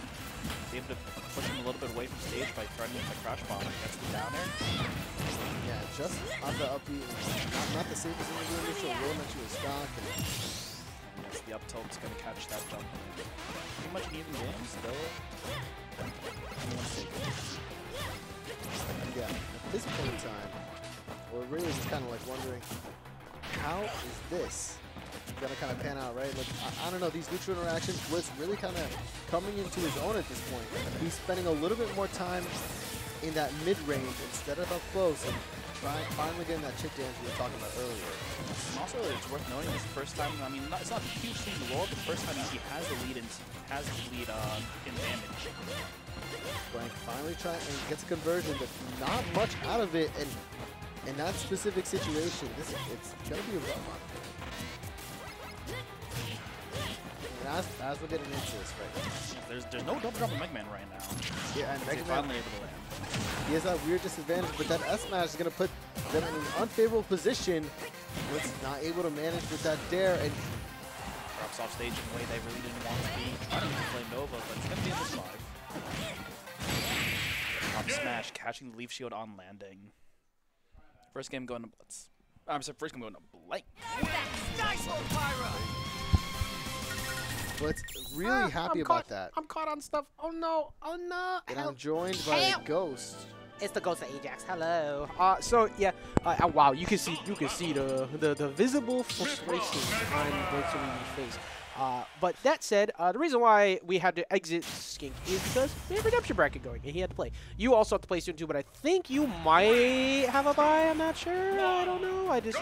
I know he mentioned specifically Skink, but yeah. So you'll be playing soon. Either way, though, I will not be playing in that because somebody's got it on stream. And we got game 2 here. I'm not too surprised to see that Blank was able to take that, but it was extremely close game 1. And this is, again, best of 5. We're testing out best of 5 top 8 all through the month of March. Starting today, excuse me, not March, until the month of March, and we'll see how we go from there. But that's going to help alleviate some of the stress that you might have going into this next game. Yeah, at this point in time, he's just really moving forward with his chip damage. Over 100, he's got so much going. Like trying to get something started, but I really think that he's kind of been adapting to how Blank wants to play this. Bro, that's just how it feels fighting Mega Man at the right level. Sometimes you look down, you're like, how did I get to 100? Yeah, I don't know how I got here, but it happened. And then all of a sudden you have to go on defense because Saw Blade confirms into everything. So you can't play mid-range comfortably even with a character that has good burst like Mythra. Yeah, and I think a bigger thing, right, is that he just got through a bit of an exhausting set with Big Z. And Very you kind true. of need that mental fortitude when you're going into a character like that. I will say, Blank is usually pretty good at kind of like going the distance. I was about to go too far into the distance on that one. Yeah, we both had like the dog with the whistle in the background, like the head tilt. Like, what's going on here? But Blitz taking no time whatsoever to even that back up. Yeah, this is immediately evened up, and as drastic as this game kind of is moving forward, Blank really starting to show his stuff. I mean, that's the thing that like Swordy is due to Mega Man in a weird way, because you'd figure Mega Man's short hop range is really solid, but the problem is that he doesn't have the best like 45-degree angle coverage without committing to a short hop fair, and disjointed characters will beat him out, so it makes Blitz have to play super grounded, but he's figured out how to do it over time, especially with things like that leaf shield. Yeah, I mean, at this point in time, it's a very even game. No player, no one's really getting off stage a bit too much in that shot, where I think both of these players are just that's a win condition. We're not really going to see that much of a Metal Blade into something, at least in this matchup. Yeah, 'cause you see right there, he's always playing like he's like moving away from it, and you always have to be worried about the like potential foresight too. That can lead to a run-up up smash or lead to a ledge trap, which is exactly where he wants you to be at, because then Pyra doesn't care about that weight Mega Man has. It's just going to equal a free ledge trap into potential KO, like what could happen right now. Yeah, that big thing is just Pyra Mythra aerials, just the Mythra movement specifically, and being able to push Mega Man off stage is something that they're really able to take advantage of. Ooh, I actually covered it with the up tilt too, but there's that Mega Man weight coming in. Some characters might have been into that on that cross-up, but it depends on how you cross up the DI. Speaking of good DI, that was DI straight to the corner. A real huge thing we're seeing is, oh my, and that misses? I didn't know that was going to happen. All Very right. lucky that the initial rising hitbox part of Prominence Revolt is actually pretty bad. Like it doesn't true combo well into much unless you're a bigger character. It's the landing that's the bad problem. I still can't believe they hit it behind him though. Yeah, at this point, Blank he was kind of having a bit trouble landing. Finally found his bearings, and this is almost dead even, almost to the decimal. Yeah, it's extremely close right now. Both of them pretty much looking for that straight hit aerial. Up he had a shield from Mythra, not nearly as strong, but didn't respect it. And just rolling through, I think he was trying to foresight the Saw Blade. I'm pretty sure that's what his plan was there, because he was so far away. Why would you just roll forward there? This could be a stop. That is. That's the game. That's even Blitz is not happy. It's so funny. Even in a win, Blitz is still never happy fighting this character. But I mean, to be honest, we can't really blame him. It's one of the few times where Mega Man is just constantly checked on his like short hop. That's why fighting characters like Min is so frustrating for Mega Man, because Mega Man wants to. Bro, what are you doing? he has been trying to dislocate his shoulders for the past like three rounds.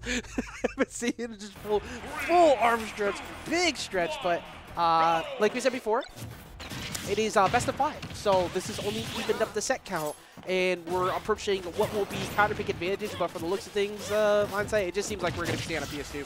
I have a big feeling it's going to stay that way. Well, something I noticed towards the end of that game is that Blitz wasn't really confident in his Metal Blades.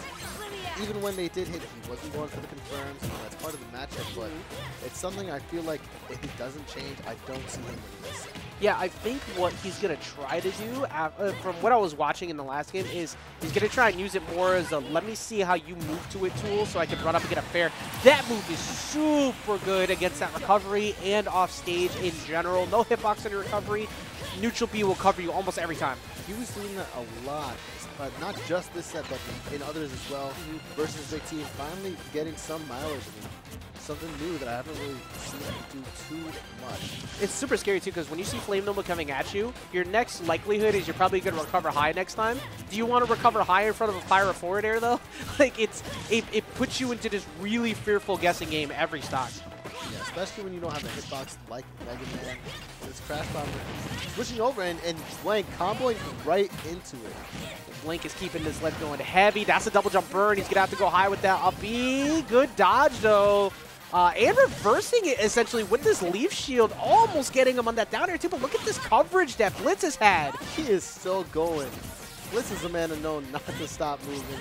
Dude, that was his turn for like a solid 10 seconds off stage. Like that was really impressive. Unfortunately for him, he didn't get the stock out of that. And for Blank, it's like, all right, I'm doing his exact same thing, getting the center, controlling center, and trying to just get Blitz to slow the hell down.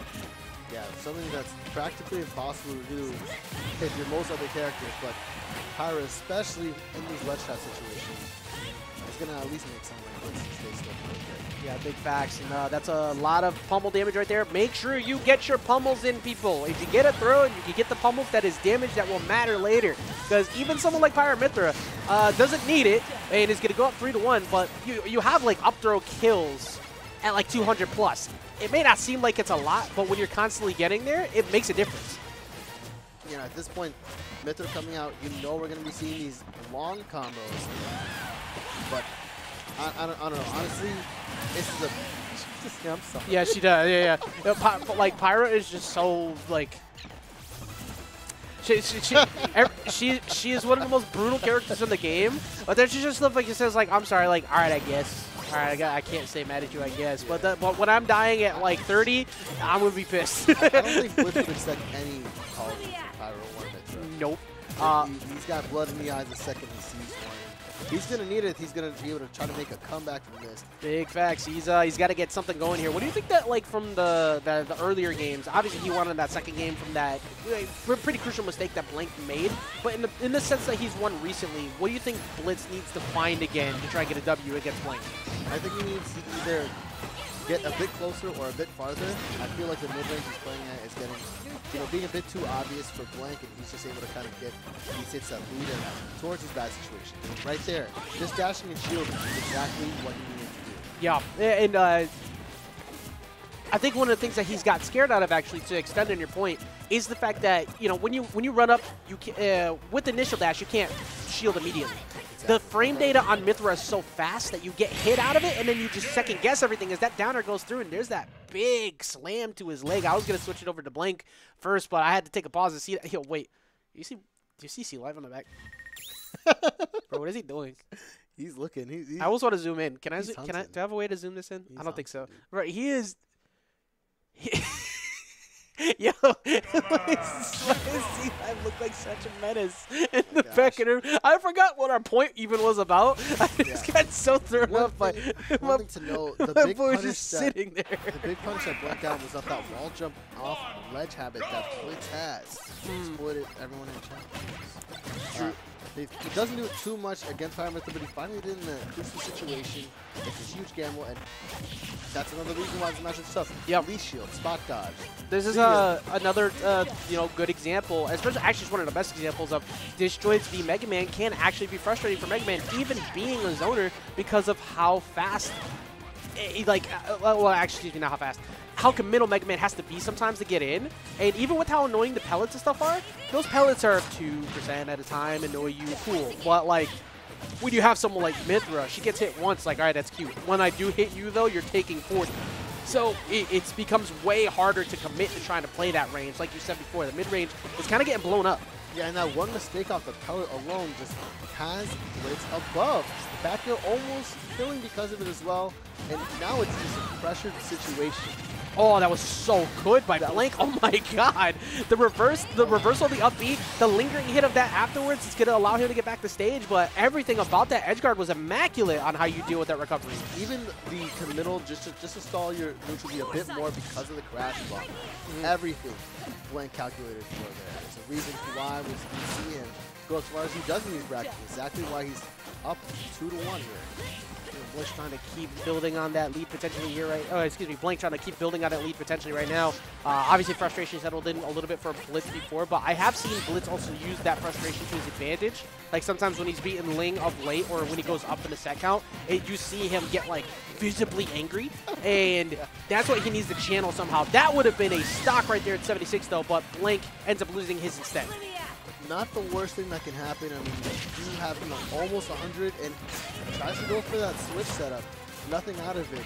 But this is a tall mountain for Blitz to climb, especially when you know, this is essentially almost the last leg of your winner's side. And as a second seed, you know, you kind of get that pride in you. You don't really want to go that much too early. Sure enough, yeah, and literally only second seed tonight due to the incredible recent performances of Don. But like, it's these two go back and forth on consistency, and it's just impressive to watch how both of them have kind of reached that next phase.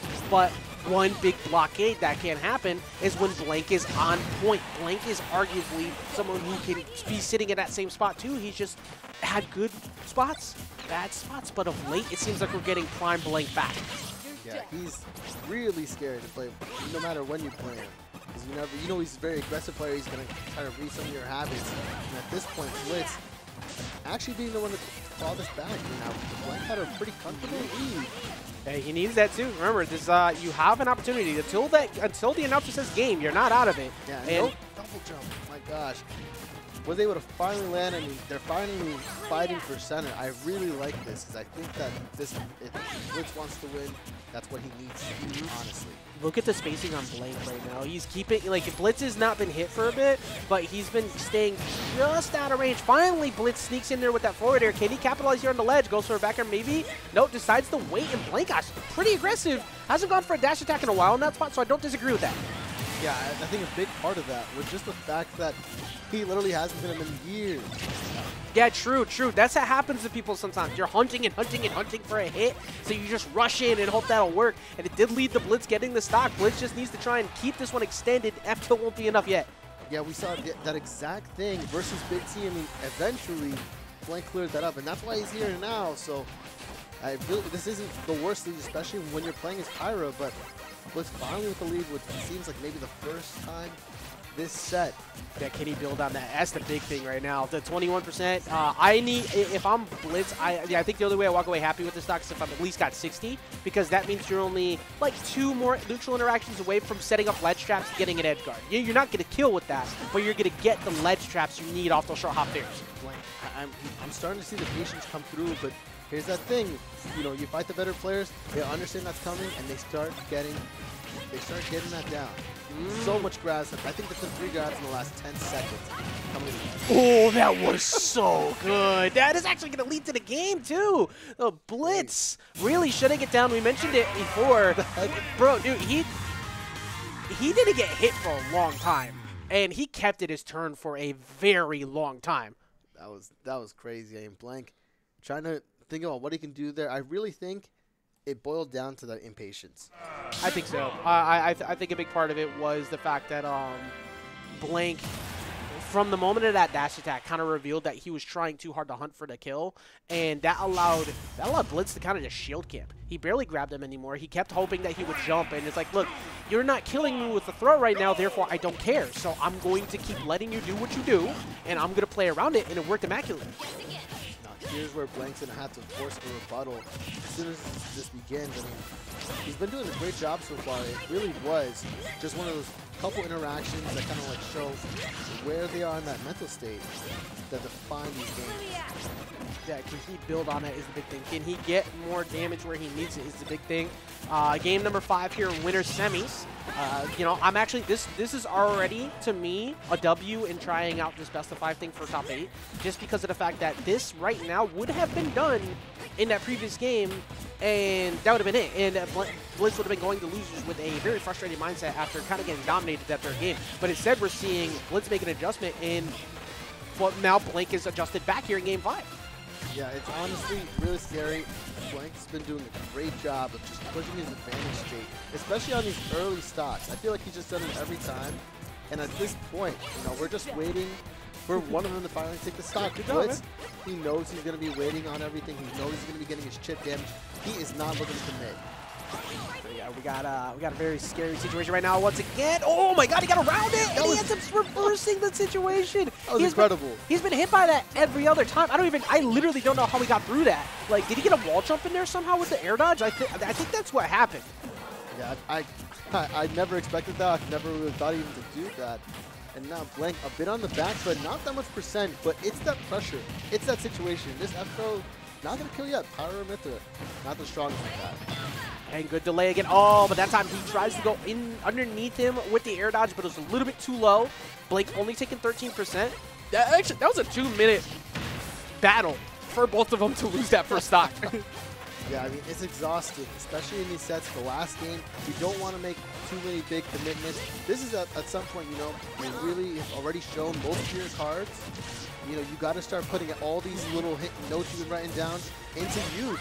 Blank doing a big part of that. I'm punishing all these buttons that Blitz is pressing in disadvantage. You know what I kind of like actually now with thinking about with these top 8s too? These weekends are going to get super sweaty. Like this is a very, very intense winners semis set right now as it gets covered by the down smash. I heard the table get hit too. Blitz getting caught and only taking 44% is Blank there on that second stock. Yeah, and this is that situation where he's not even at 50.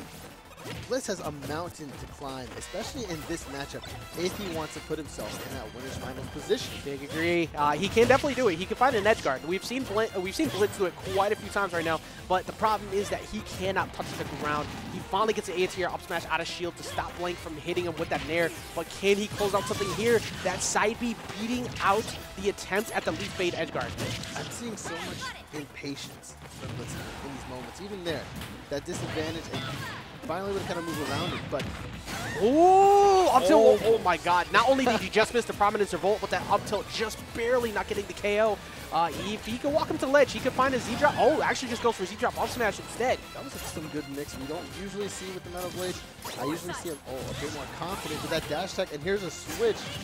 That might make a big difference, actually, because that Foresight stopping that will now lead to an edge guard, and that's going to lead to the game as we see Blank taking it out over BlitzLuigy. BlitzLuigy, of course, being a little bit frustrated after that one, but he is going to get sent down into the losing side of bracket. These two fought for many, many years, and for a good reason. Blank has had a big winning record on him. Blitz has made incredible adjustments of late to get the W over him, but we're seeing a bit of prime Blank today. I hope that doesn't get to Blitz because, again, their sets are phenomenal. That was a great set overall. I really think it just came down to who lost their patience in these neutral interactions, even especially in disadvantage. It chips over time. Game 5, you know, you start to lose that lead, especially, you know, when you have a bit of like some frustration just towards this matchup in general. All that stuff comes to you. You know, you have to be able to push yourself forward, you know, remove these frustrations and those emotions, and just do what you did to get there. Again, stay calm because, like, at the end of the day, you know, we said it's going to get super sweaty with these extra sets, but also it's the weekly, and this is the time to improve, learn, and grow. And everybody holds else. It is what it is. Unless your name's Light, but Light hasn't been here, so, you know, he hasn't really had to hold L's from us. But, like, everybody has to learn somehow. Even the best in the world hold L's sometimes, and that's the only way you can improve is be able to rebound from sets like that. Even as intense as that was, even if you've been behind in set count for a while, the best of the best only improve by learning how to improve off of that. Also, I realized I definitely put BlitzLuigy's name in your spot. I mean, he's everywhere. He is in our walls. He's in our walls. After losing that match, he just dissipated. Speaking of matches, we have what should be Dawn versus 6 a.m. up next. Do I need to? I think so, so I'm going to go find out. Actually, no, not even just go find out. You probably just need to go play. Yeah, so you can hop on. Chad, I'll be right back. I'm going to go get the next one set up.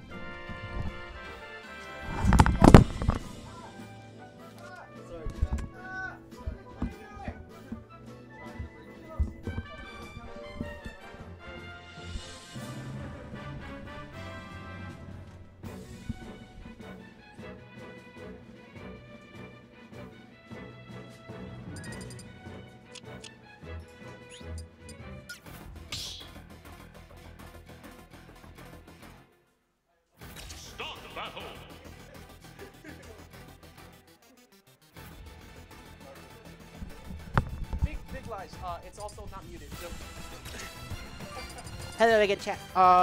Hey, don't start yet. Okay. Yes, you can sit. Oh, actually, sit on that side because I have my tag set up to Ghost of Ajax on the right. It's also so occasionally I can just move over there. Oh, we do not have 0 viewers. This is the OBS setup. We have like 50. Put the headset on your head, fool. Don't start. Don't start. Don't start. Don't start. Don't start.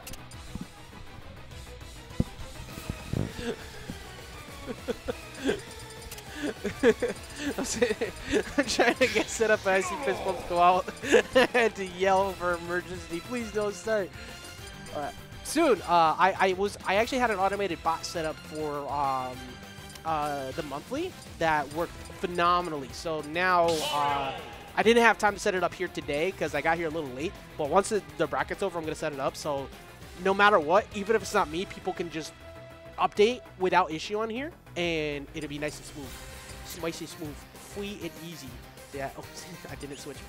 I just didn't switch 6 a.m. Also, Fart, you can speak. Hello, I am joined by Fart. I don't know, you were going on. I just figured I'd let you. It's a conversation with 2 people. I literally just made a tweet about that. I'm right here. I'm chilling. Yeah, I've been trying to give a lot of advice to people who are upcoming, who have never done this before. And one of the most important things for people to realize is that this is a conversation between friends, talk about video games or sports on the couch. This is true. Like, that's literally it. 90% of the vibes. If you are too busy waiting for your turn, trying to monologue the entire game, then it's... No, but just to say it bluntly, nobody's going to want to work with you. Yeah, like, that's honestly some pretty good advice, because every time I've commentated, I've kind of just been sitting there waiting for my turn, so that makes sense. It is really just a conversation when you break it down. Exactly. Like, it's the most important thing. But, like, right now, the most important thing is we got 6 a.m. back in the building versus Don. I am so happy about this. 6 a.m., of course, had a struggle of a time getting out to events because his job just didn't allow it. He literally couldn't. But Don also coming back after his car issues for a while. So we're starting to see the Vortex Weekly go back to what we used to be, a lot of our regulars, and that just makes me – even Big T was here today. I'm so happy to see, like, all the regulars coming back. Right now – that's what happens when you fix the bathroom, man. Yo. I mean, true. I'm just in general just happy to see everybody coming back in, and these two have some history, of course, playing against each other quite a bit. Don, of course, with that incredible performance at Legacy, getting 3rd, our highest placing Connecticut player that day, considering how crazy that bracket was. And 6 a.m. also got 7th during that bracket. Yeah. I was looking at that. It was pretty interesting. A lot of talent outside of our state. Ooh, okay, so I don't think the thing is that every time 6 a.m. gets backyard for doing a lone movement from ledge, he doesn't really get scared out of doing it, but he'll drop it for like maybe a few interactions just to kind of make Don go in for an up air or something instead. Yeah. But one thing that gets really difficult, okay, yeah, forward throw, don't commit to that. I think up throw now kills. Oh, doesn't even need it. He didn't even let me build up to the point for it. 6 a.m., usually when he beats Don, is because he's continuing to beat Don double jumping from ledge. Right. That's a 90% kill ratio for him to like finish sets. Right. I feel like he plays a lot more defensive against the character like Mario than he does against anyone else. I see him like taking a lot of back steps and just spacing these tilts. I mean, you as a Ganondorf player, think about it the same range, well, right? Yeah, you're both relatively heavy, kind of slow, and when you get hit by Mario one time, this happens. So, right. Luckily for him, he DI'd up and in on that falling up air rather than going outwards, because at worst, you take the forward air on stage rather than off stage. Right. There's that jump from ledge again. I'm telling you, pay attention, everybody. That's going to be a big part of what 6 a.m. gets the W on against Don at any given point. But Don's spacing is really good around this range from 6. Yep, and no more revenge online. Got the jab block and that'll be still with up smash. Yes, always make sure you reverse it too at the end of that. And whether you're going for if you're going for up smash, to try and make sure you get the best hitbox out of that, or if you're going to commit the forward smash, make sure that you space it. And 138. We're not killing yet. I'm kind of surprised that didn't kill. That's to be honest. I like the idea of going for forward smash there too, because he's been kind of aggressive from ledge. So you think that neutral get up might be the option this time? Ooh, nice DI from 6, barely avoiding that F air right there. 66. So you're up throw ranges, which means he's probably not going to be able to find that up throw. He's probably going to have to get it off a straight hit, because if I'm Don, I'm playing anti-grab right now. Oh, damn. He went deep for that. And that'll Wow. be it. Wow. That was actually really smart on Don, because at that point, it's like, look, the trade is just in your favor. Yeah, so if you hit him at all with anything, that's it. He's got another stock this first, so why not go for it? Very, very solid. And this is what I miss. I miss these sets. And because of the fact that this week we are, from today until the beginning of March, we are currently doing a test run of all of top 8 as best of 5. We've always done just top 3 because... Wii Fit Studio? Wii Fit's also campers. People taking a long time is the biggest thing, and that was before because we used to run all of stream top 8. We don't need to do that. We just do losers quarters now, and time frame wise, it actually kind of works. So I'm hoping that this gives people more intense matches, and if we like it, we stay. Yeah. If we don't, if it's too time consuming, we adjust. We had one fun week last week where we did all of top 8, all of the sets were best of 5, and that was kind of fun, but we ran late. So there's just no shot that we could probably do that regularly on the weekly, unless we started like an hour earlier. Honestly, that would be my preferred format, but you got to start at like 4 o'clock. I would love it because it gives me more games since I've just now started playing again. Oh, does he get him? Yikes. He does! Okay, I mean, hey, make it even, I guess.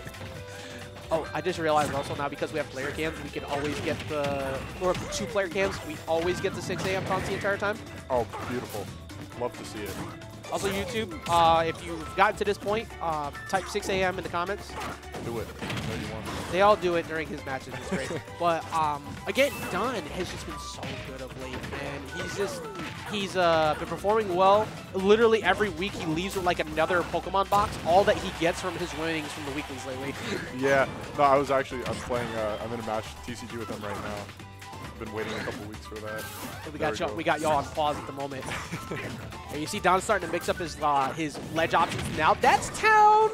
Okay, was not done yet. But on Town and City, center stage becomes a viable kill option for a lone whip.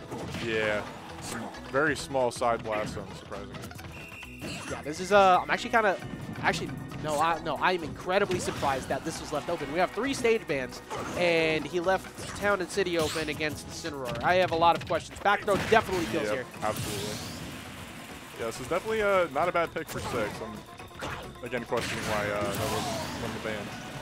But that was a really good empty jump from Don. He's constantly been short hop, full back flip specifically into back air to try and catch the late hit out of 6. And 6 finally got baited into a revenge for it. Yep, there we go. Revenge online, evening it up in 2 hits. Jab block. What's he gonna get off of it? No combo. Oh, that was really good. He did the last one. I was like, oh, he tried to mix him up on the up B too and made sure he did it while on the platform. So if he messed up, he would get back to the platform. That was again incredibly smart by Don. Now forward smash might do it. Oh wow. Okay. He jumped.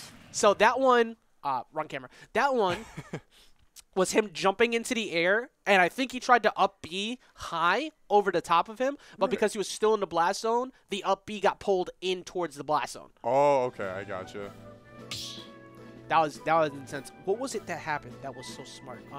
The jab block? Yeah, so when he went for jab 3, for anybody who plays fighting games traditionally or regularly, that is what we refer to as a restand.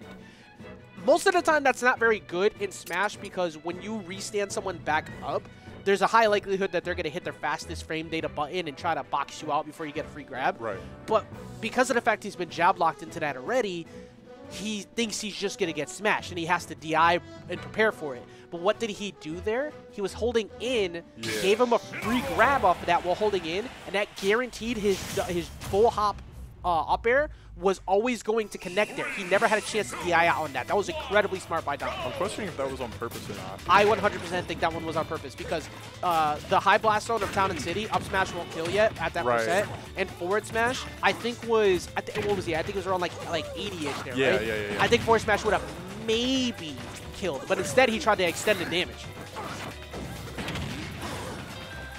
And if he didn't prepare any of that, we'll just take my explanation and let it run. Honestly, we'll go with it. We'll go with it. It sounds better. I think it was like there could always be a purpose behind this stuff. Yeah. And just missed the spacing on that on the roll-in. Bro, his head is massive, bro. How? Bro, how did that hit? Okay, well, completely fresh F smash, and he was fading away. I think he was trying to fade away back here, Right. and he got caught for it and DI'd straight towards the blast zone. Ooh, that's a bad spot. You basically have to take a hit here. Yep, you have to take that grab. Nice forward air from 6.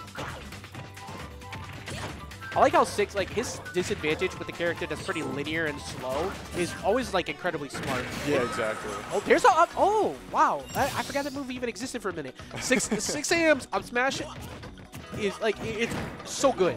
Like, his anti-air game is incredibly strong. So I'm actually surprised that's the first one we've seen.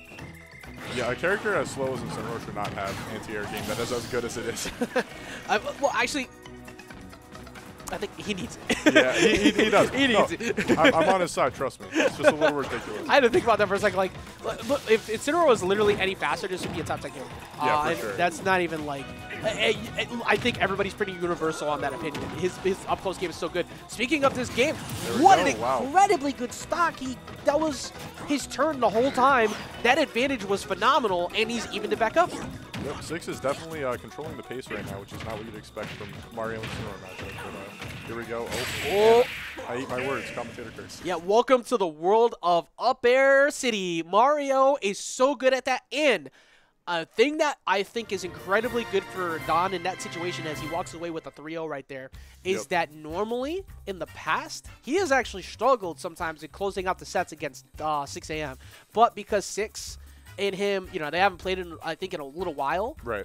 And Don's been so good of late that he's got it figured out. Yep. That was phenomenal. So that's going to send 6 into the loser side of bracket, the losers quarters. Speaking of losers quarters, we're going to go ahead and figure out what the next match is. But before we do that, shout out to VGBootCamp. Like, follow, subscribe to everything that they provide to us. You know, big appreciator of all the support that they give us every single week. Without them, you know, we wouldn't be able to get a lot of these matches out to a lot of faces that may not have seen us before. And if you can, make sure you subscribe. But also check us out Wednesdays. Every Wednesday, our Multiversus Mayhem is our weekly here in this building. You're going to probably see the Legacy ad in a second, which I forgot to remove. Yes, it is. The next one will be announced soon. I think I have a date locked for that. So it's the 2 people that just played, left and right. Oh, true. True. Yeah. See, I got my peoples. And of course, that is now updated. It is now 5 and 5 for Tuesdays because we wanted to change it up a little bit, try to get some more people in here. So that is 5 and 5. 8 and 7 on Wednesdays because PCs are very expensive. So they cost a lot, and I gotta buy more. So we just bought a couple, and ow. But it's okay because we do it for the peoples. That said, it is now time for losers quarters, which we're gonna get the first half of. The return of Blitz after what was a pretty heart-wrenching L that he took against Blank, but the thing is, like Blitz finally started to get some W's on Blank recently, and it took him a long time to do that. Actually, I gotta go tell him not to start yet. Hold on. Yeah. Yes. Yo, what's good, G? How's it going? How's it going, peeps? I see Def in here as well. Concept. How y'all doing? How y'all doing?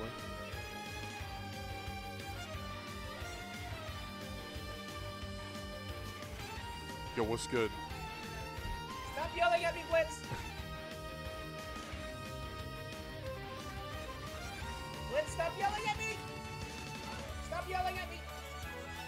Stop it!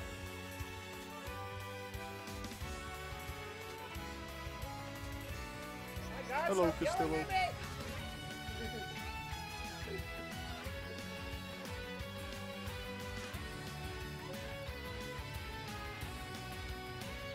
Oh no, I'm sorry to hear that. You will manage.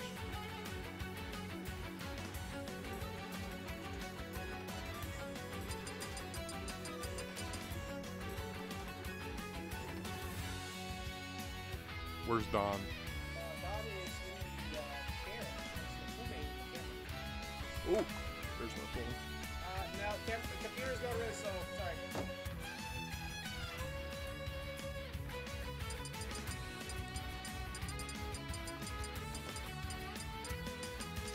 Oh yeah, no kidding. Definitely dropping the big bucks. Yes. Oh, I see. Okay. It's only the computer itself on fast. Yes, that has been like super slow because I got a bunch of stuff that needs streaming. But Gotcha. that's what the automated bot like solves. And I just don't have it set up right now. That's why it's taking 10 years to enter every single individual thing here. Right. Okay, should be good.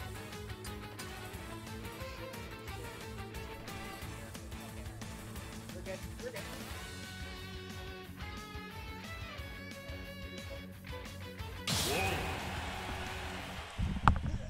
Okay, so what is Okie this? dokie. Losers semis? It's losers quarters. Losers quarters, okay. Yes. So, and again, this is best of 5 because all of top 8 is best of 5. And time frame wise, we're actually pretty on schedule for like what we do even non-top 8 best of 5. So that in and of itself is kind of a W in my book because we just had, you know, we had a game 5 in one half of the losers of winter semis. Yeah. And quite a few game 3s on stream. And we're still rocking well on time. We'll see what happens, of course, when we get to the real nitty-gritty of top 4. That's where things tend to really slow down. Yeah. But we'll find out. That being said, Hawk is extremely correct. BlitzLuigy has run into his bracket nightmare scenario. He had to fight Blank into Wolf. Yikes. So Blitz being put through the ringer right now. And so far, Zoo Hey, holding a relatively... Actually, it's not a huge lead. Yeah. It's a solid lead. Not anymore. I think that, oh my god, the funny part about fighting Wolf is that at that range, you're at kill windows for a while. But, Right. but once you get caught around like 130 or so, Wolf actually struggles to find kills outside of like straight hit back airs. So it's almost like you kind of want to take those hits to get out of that window. But Exactly, yeah. speaking of 130, we got 134 sitting here. Softed affair won't be enough yet for it, but he might catch him. Oh yeah, Zeus saw through it. He tried to get him to hold shield on ledge to go for the back throw, but he just did not give it to him. Right, and Blitz just fishing for these kills right now, trying to find what he can. And Zoo's hanging on. Definitely still holding that aggression. Yeah, I think simplicity is key as a big part of fighting up against a character like Wolf.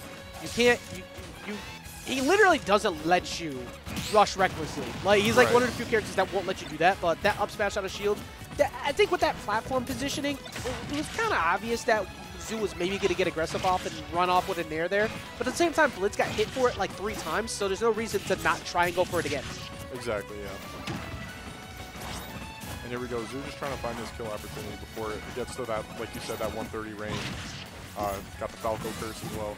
Exactly. Like, in, also with the fact that you don't have a hitbox on your recovery outside of putting crash bomber and stuff on the way back in, you pretty much have to, like, you have to deal with a contested wall of hitboxes from Wolf no matter what on the ledge. Right. That's what makes it so hard for him to get back. And here we go. Hanging on to the ledge right there. Trying to find this kill opportunity.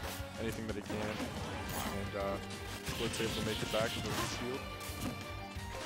Blitz just trying to control ledge right now. Good get-up attack from Zoo. That is a... I feel like get-up attack against Mega Man is one of the most difficult things to successfully try and do sometimes. Right, he's just got too much coming at you. Exactly. There's 10,000 things to bait you, but dash attack is actually just going to take it out off the top. And Zoo coming out with the taunt, trying to get the mental damage underneath there.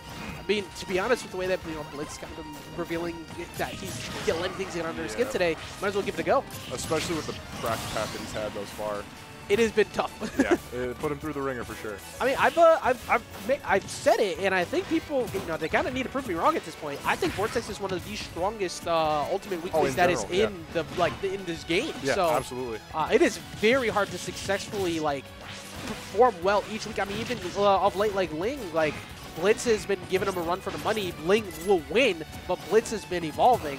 And then Blitz has a bunch of people in the way, and Ling just beats everybody else. So, and that also the crazy part is Ling isn't going to let Blitz do that for a long period of time. He's going to figure that out and then start dominating again. It's a constant game of, adjustments and growth, and I love to see it. Yeah, it is very much a hierarchy here, and we're seeing that evolve, and I love it. Right now we got a very close game at the moment. 74% to 82. We're starting to, we're pretty much, all right, we're at the ranges now where every straight aerial equals a ledge trap essentially for Blitz around the platform range. Yeah, this is pretty scary for both players too. Here we go. Hanging on to that reflector to not get hit by the side B there. And also, there's a potential that it could happen against you because you're at Saw Blade bear ranges too, so you have to be careful. There we go. Ooh, that just missed. yeah. That hard knuckle was literally frames off from connecting. Pretty much anything could take it from either player right here. And there we go. The F smash going to seal off game 1. That's going to do it. One singular mistake. Blitz was definitely hunting for a nair. I think he was hunting for a double, like a fair or a nair out of Zoo. What was he at? He was around like 100-ish, right? Yeah, 110 range. Okay, like I that. think Fair Bear still worked against Mega Man at that spot. If I see Hawk in the chat, if you can clarify that for me, I'm pretty sure Fair Bear still works at that window. So you're on Mega Man, I think so. Yeah, he is so a little heavy. yeah, you're considering the fact that he might look for that as an option to try and go up and get you, or maybe even just to run up smash at that point. That could also just be a thing that you could have tried to do. But still, he gave up one opportunity. Zoo capitalized on it, and now he moves up in the set. I think he was around 110. Might be around maybe 105-ish, give or take, around the early 100%. And then here we go, the town pick from Blitz. Definitely just trying to take it back, play a little slower this game, as we can see with the corner pressure here. Yeah, decided to go to town too, considering the fact that the last game he's been kind of struggling on terms of he's been struggling on the side-based KOs. He's been getting caught for that quite a bit. Yeah, he has been jumping, which we can see Hawk caught there, or not Hawk, I'm sorry, Zoo caught there with the back air. We've been phoning, we've literally like phoned a friend, but like used our lifelines like 7 times. Oh, okay, no. all right. Zoo's laughing at that one because he knows he got greedy for it, but like if he hit that would have worked. Like, so it was a risk it all gambit. But he's also up so far in percent right now that it kind of doesn't matter too much. Like, he still applied a lot of damage. Maybe he was a bit too cocky because he was at 0, and honestly, a couple more hits from Blitz, this is even again. So he still had a full stock lead. I'm not sure if I necessarily agree with that decision here. Sometimes sometimes we go for those. So like Zoo is about the clips. Yeah, you know what? Fair enough. I respect it. But you're right though. Blitz has even set up essentially back now with that. I don't think I ever want to see Wolf have access to Saw Blade ever again. Oh my God, that's I didn't realize how much he could get off of that. Oh, That's actually disgusting. I'm not a fan. Please no. Yeah, keep it away. They'll give Wolf Gyro or Saw Blade. Neither of those sound like a good time to me. Back throw, give him stage position. Won't lead to the kill yet. But wow, just poking his head up. For those. He goes for those. I forgot he is just built that way sometimes. Like, Zoo will rush recklessly on occasion. Speaking of deciding to aggressively go after him on center platform at 0, there's a high likelihood that he's going to swing off that platform with fair. It's super quick.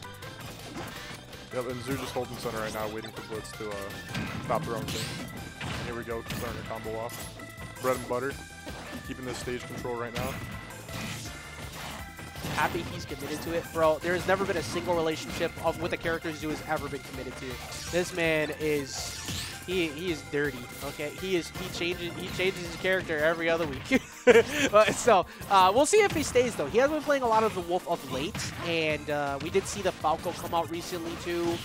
So maybe he's starting to find his happy ground. Will it be enough? That's the big thing. And so far it is. He's got a good, healthy lead here against Blitz on last stop. Yeah, he's really just keeping him in the corner here, trying to find this last hit. And it's looking like he's trying to read a jump again. Blitz, what is currently looking down the barrel of what could be a 2-0 deficit and one of his lowest placings in a weekly in a long time. Can he get the job done is the question here. But Zoo, after getting sent down here kind of comfortably by 6 earlier, he looks so primed and ready to make it to Final Four. Oh, absolutely. And you can tell he's putting in the work right now, keeping Blitz on his toes. Again, trying to find this final hit to seal off game 2. There's a whole lot of swinging at absolutely nothing, but at the same time, it's like you're hunting for a neutral win. Right. Because everything for Zoo is just like a straight hit kill right now. And anything that Blitz can get started could lead to the stock as well. Exactly. A very fearful neutral game going on. But one solid upset. Bear on. Oh, yeah. Bear 100%. Yeah, he was at like 160. That's it. Goodbye. Dude, look. It's Metal Blade Dingus. So anyway, Saw Blade. Just because you did that to me, I'm going to purposely say that. Yeah. I have the power as the guy on the mic to call it whatever I want, whether it be wrong or not. As long as I say it well enough, people believe me. Exactly. Well, no, me when I spread misinformation online. But yeah, dude, you can see in the player cam after I was gonna mention it before Fume distracted me. That'll happen. Yeah, it's just part of the Vortex, man. You gotta accept it. dude, like Zoo had a heavy sigh on that. Well, not even like a heavy sigh, like his hands were in his face, leaned back fully. Like the amount of stress that's on him right now. This would be a very solid dub for him because he's another one of those people that if you pointed at him and went, yeah, that's PR. Right. Yeah, it's cool. Yes. Absolutely. Like it's just purely just some inconsistencies and people just being that much better. But like he'll just miss PR like any given season. Yeah. And like you said, he's fiending for this win. You can see the stress, the gray hair starting to look like Wolf. Actually. But here also is another situation for Blitz, right? Blitz was down in the set count against Blank before, brought it back to game 5 because it is best of 5 today. I'm honestly just getting so much personal joy out of the extra sets that people have in these situations that I might just, even after the testing phase, I might just leave it because I'm personally liking people getting more chances right now, and Blitz has an opportunity to maybe get a reverse 3-0. Currently, it's incredibly even for stock. Yeah, and this format leads to obviously some more interesting sets because, like we see right now, Blitz is starting to make this comeback, starting to make the adjustments that he needs to potentially bring this back for him. Right now, Blitz is looking to try and build on the lead. I think the thing is that one of the most frustrating things about fighting Wolf is that normally when you're at a new stock at 100+, you can go to center and try to center camp someone. You can't do that against Wolf. Right. Because Wolf has up smash out of shield. Like, so it doesn't really matter to him if you try to, like, platform camp the center. He will still find the kill. Yeah. Just a character with very solid options all around. Oh, actually, whoa, wait a minute. Blitz is cooking. He is cooking all of a sudden. Zoo getting greedy with that side B once again, trying to find an opportunity, but Blitz was ready for it this time. You see the body language on Zoo in the camera, too. Yep. He had that lean. He has the full gamer lean going on right now. He is going to get the down smash, but he's got to pick it up a ton right now. This is because Blitz has figured something out. Yeah. And here we go, Blitz just keeping this lead right now, trying to hold the center. And Zoo's not having it. He's trying to find an opening and get this stock even enough once again. And you see Blitz, I think the biggest thing that he has to be careful of right now is that he's around that window where you could sneak a short hop fair dare. It won't kill, but it'll give Zoo a potential ledge trap that can lead to a down smash at the ledge. And that's what he was kind of hunting for a bit. Now Zoo, now that he's been figured out that he was trying to do that, his hand is being forced and he has to go to Nair's and look for way. He tried to go for it again there, though. Right. You can see it, like this is a tactic he likes to use often, and that's how he usually sneaks his way back into games. Right. But Blitz has figured that out, and now he's taking a lot of damage for it. Yeah, he's definitely playing a lot slower once he realized what Zoo was going for there, just not letting him get anywhere near ledge, holding that center stage. But Zoo is able to get the fair to back air, which is another conversion that will lead to this even game again. Going for the F smash, but not quite getting it. I think he has, actually, no, maybe not anymore. Yeah, I think he had an opportunity for maybe one more. Now he definitely does it. Now it's just straight up back air reads from double jump. Will he double jump again? No, he just, that's intentional, by the way. Yeah, sometimes absolutely. He'll take the crash bomber hit just to reposition himself, and he still hasn't lost his stock yet. Yeah, still hanging on. They call him Rockman for a reason.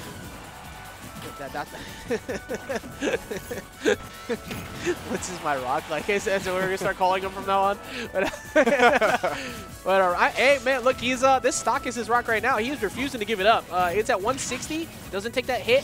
I don't think that was intentional, but he's gonna end up losing that stock.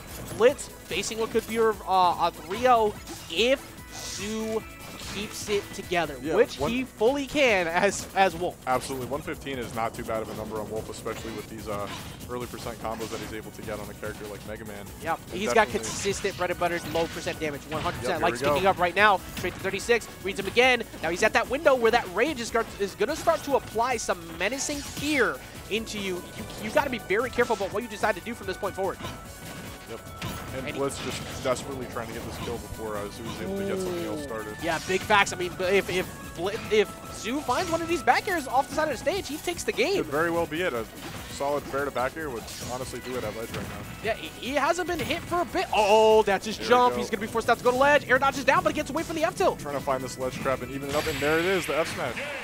He takes it out. That's going to be it. Zoo Clean shutting 3-0. it down and taking it 3-0 over him. That is a big W for Zoo. Not that he isn't able to do it in general, but he basically just got him to just lose his patience. That was a big thing that happened. Exactly. He lost his patience. He was looking for anything as an opener to get a KO, and Zoo just played that immaculately on last stock. Blitz was doing a great job that game, though, definitely playing it slower once he realized what Zoo was going for. And it was a lot closer that last game. Yeah. I honestly, I thought the way that Blitz was playing, we might see what could have been a start to reverse 3-0. Yeah. But Zoo, after he got sent down there from 6 earlier, Right. really picked it up a ton in losers so far, and he's looking extremely clean right now. Yeah. Right now, we're going to get into the other half of losers quarters. Looks like we're going to get Zeke versus 6 a.m. up next. I am super looking forward to this one. We got Incineroar versus Little Mac. I might be swapping off so I can finish up my set with Dot. That's fine. I'll All go right. find me another caster. It's Got okay, you. leave me all alone by myself. I get it. I understand. Hey, listen, it was fun, man. I gotta finish my That's okay. Pokemon. Just leave me by myself. I understand. Just leave me alone. All right, I'm all alone. That's fine. Go ahead. Gotcha, Thanks gotcha. for hopping out for a little bit there. Hey, thanks for having me on, bro. Always a pleasure. I got to tell them. Isabel, Incineroar.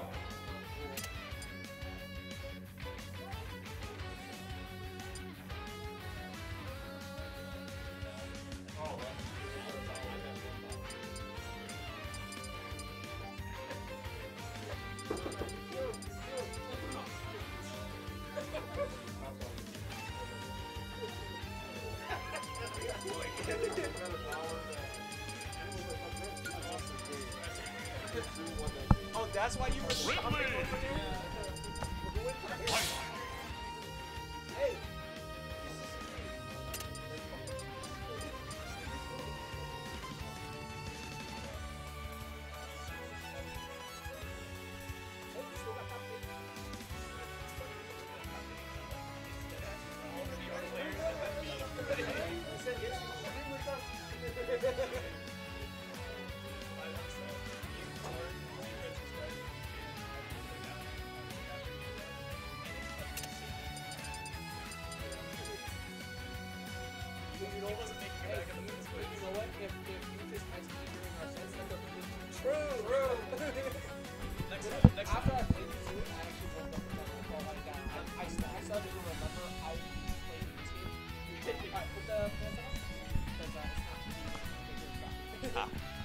Also, I played, you know Mr. Freeze, remember Mr. Freeze?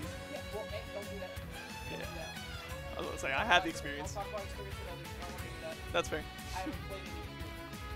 That's fair enough.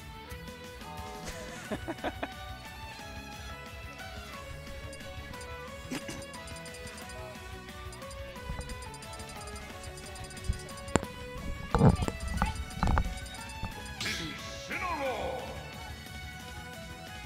Little Mac. Alright. There's some side betting going on, maybe. I just walk out there and just restarted. Like, pay him his $1 because apparently, Fume bet Hindsight $1 that he would still win that game when he was behind, and Fume won. Also, welcome to Incineroar versus Little Mac. This is I love watching this set because this right here could either be the most explosive, fast-paced set you've ever seen or the biggest cheese fest you've ever seen. But because it's these two, it's hilarious to watch the whole time. Incoming KO punch in 3, 2, 1. It didn't work, but he still got the kill. Okay. My timing was still on point, though.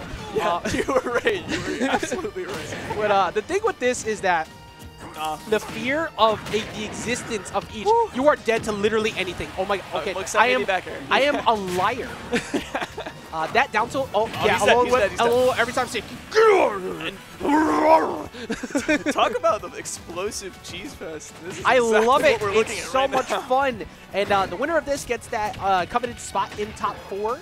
So they want to be the ones to move forward past this. And you forgot about the armor. Yeah, you cannot challenge that. It is a matchup check and a half, which 6 kind of forgot about in the midst of that. Well, you know, it happens sometimes. I know Six hasn't been playing for a little while, but he's coming back, and it's nice to see these two actually fighting. Big facts. I'm just happy to see him back in the building. Zeke, however, building up big damage right now, controlling the ledge, up a whole stock, and the ever-looming fear of KO punch is sitting right there. There's the ding ding. Oh, that was almost disgusting. What a revenge. Dude, if that revenge doesn't go off or he gives up like anything, he would have been gone, but instead he gets the alone whip. Now we're at that scary spot for Little Mac. You cannot be, you can't be too reckless because otherwise you're taking a trip off stage. Absolutely. All right. You know, at this point, you know, we got him at the ledge. You know, that's okay. Well, not anymore, but honestly, that's oh my god, that is a huge revenge. Oh that is so much damage. Killing. There's no way that's. Dude, he went to 100 off of that. Oh, that's okay, the game. He's dead. That's the game, bro! God. It was I love this matchup! It was like 2 interactions. I love this matchup! It's so goofy, bro! Oh my god. There's the 6 a.m. moment, you know. Oh my god, dude. Like, everything is in your favor until it isn't times 2. Like, it's so funny because Zeke was playing that phenomenally, and literally the big difference, you mentioned it, was that revenge on the platform. If he does not do that, he holds shield, he takes KO punch. Yeah. If he techs in place, he takes the up tilt, he takes KO punch. If he panics and spot dodges, KO punch. No matter what, he's screwed. The only option that he had was to hit him fast enough or to get that revenge out, and he did. That literally changed the game. That was such a scary revenge to go for, too. This is one of those sets that, you know, all weeklies now, when they're posted up, are only Final 4. This is one of them I wish I could sneak in, like, hey, can you, like, put this one in as, like, as one of them to get watched? Because this one is going to be in the bulk pods, and I hope people watch it. Right now, this is, again, this matchup is, like, I don't even know if I can say even or who's winning. Koza said he thinks it's I think Instant wins, too, but, like, at the same time, they both have the same, like, strengths and weaknesses. It's like when you have low tier, like, kind of thing. Well, I don't know, honestly. My dude, how all right, bad Incineroar is. But when you have, like, you know, the thing where you've got the like the KO punch factor or like revenge factor. I'm gonna say Incin wins purely because he just grabbed him out of KO punch. He literally alone whipped it. He alone whipped him out of KO punch. I'm surprised. I thought KO punch. He caught him at the startup. Oh, that one actually was pretty solid. I don't think that one was actually true. I think he caught him slipping. Down tilt into jump up B. All right, now at this percent, you know, I was about to say you just gotta wait because he had just done that side before. If I'm 6, I'm waiting for the second one. That's such high percent. You're gonna maybe do a panic option. Basically, like Zeke has no time to chill at ledge either. Like there's other characters who can wait, but because it's Little Mac, you're basically saying, okay, what hit am I going to take for coming off the ledge? Yeah. Like that's, and you just need to take it until where you can get hit in center rather than anything else. I like that. Keep the ledge. There's no reason to go for that. You don't have to send it back in the direction. You can keep ledge trapping him or edge guarding him.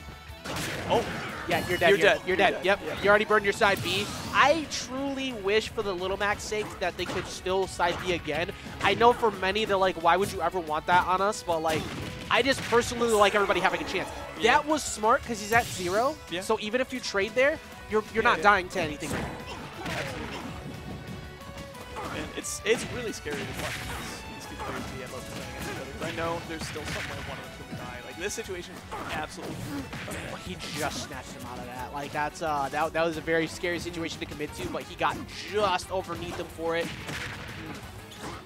Something I'm liking watching is the patience with 6 jumping in such certain ways that he doesn't get punished for anything, but he's kind of baiting him out with his movement really well. Yeah, and now Zeke was just waiting for a panic, air dodge, or anything in that situation. Now Zeke has him at the spot where he can. Oh my God, what a neutral beat! That was so brave. Because like even in front of that, you expect him to go for an armored like smash attack or something at that point. I can't believe he made that back. And Zeke getting up with the get up attack too. That alone might be enough. It is going to be enough. And game 2 goes to 6. Well done to 6, keeping his composure in these situations because again, it is not easy to be fighting against someone like Little Mac. That is like Zeke, as good as Zeke is. Like it's so scary. ZekeReds being probably like a top 10 person I'm afraid of in Connecticut to fight in bracket. I think for a lot of people, to be honest, I think Zeke might be in like top 5 most scared people that people like. Because the first time you fight a good Little Mac, you're almost always going to lose. Unless you have like a really good matchup. Like, Sahara's min, Like right? min, yeah. Like that. That's the one. Like if you lost, it's because you put your controller down. Like that's pretty much. Like that's why he'll switch to like Pyra Mythra. But Yo, Zeke looks like he's ready to swing on 6. I didn't take a look, but well, he's prepping, he's sitting, he's ready to go. Now this is people couldn't see it before, but because I have 2 player cams now, yeah, bro, Zeke be in the screen. Like you know, at least it's not as yeah, that way. Just notice his head so close. I said, yeah, no, he is in the screen. Like, at least, you know, it's not as bad as when we. What was the other local? Was it last week or was it 2 weeks ago where we had like? Oh, so yeah, when I split 2 of them into the same one, and I didn't have time. awful. I didn't have time to set that up again today. So the one of the scenes only has 1 player cam on it, but I have a solution to that that will be set up for the next one. But right now, back throw with that revenge, absolutely is gonna kill. Yeah. Oh man. It still impresses me nonstop for both of these players to do what they do with the characters that they have. I know. I was literally talking earlier to Luca, and I was talking about how I respect Zeke so much for putting so much work into being such a good player, playing Little Mac of all characters, and he makes me scared. I mean, there's a statistic that a lot of people don't know about with this game, and I think it's only improved since. As I like the idea, by the way, of going for that revenge there, because at that point he pretty much has to go for a hitbox to recover back. But every single character in this game, I mean literally every character in this game, has placed top 32 at I believe a 500 person at minimum tournament, online or offline. That doesn't happen in an 82 character cast. Yeah. Like, and then top 16 is like, I think 50 or 60, something like that, out of 80 plus characters. Hello? One of them includes Ganondorf, by the way. Yeah. So we do have people like Rickles, you know.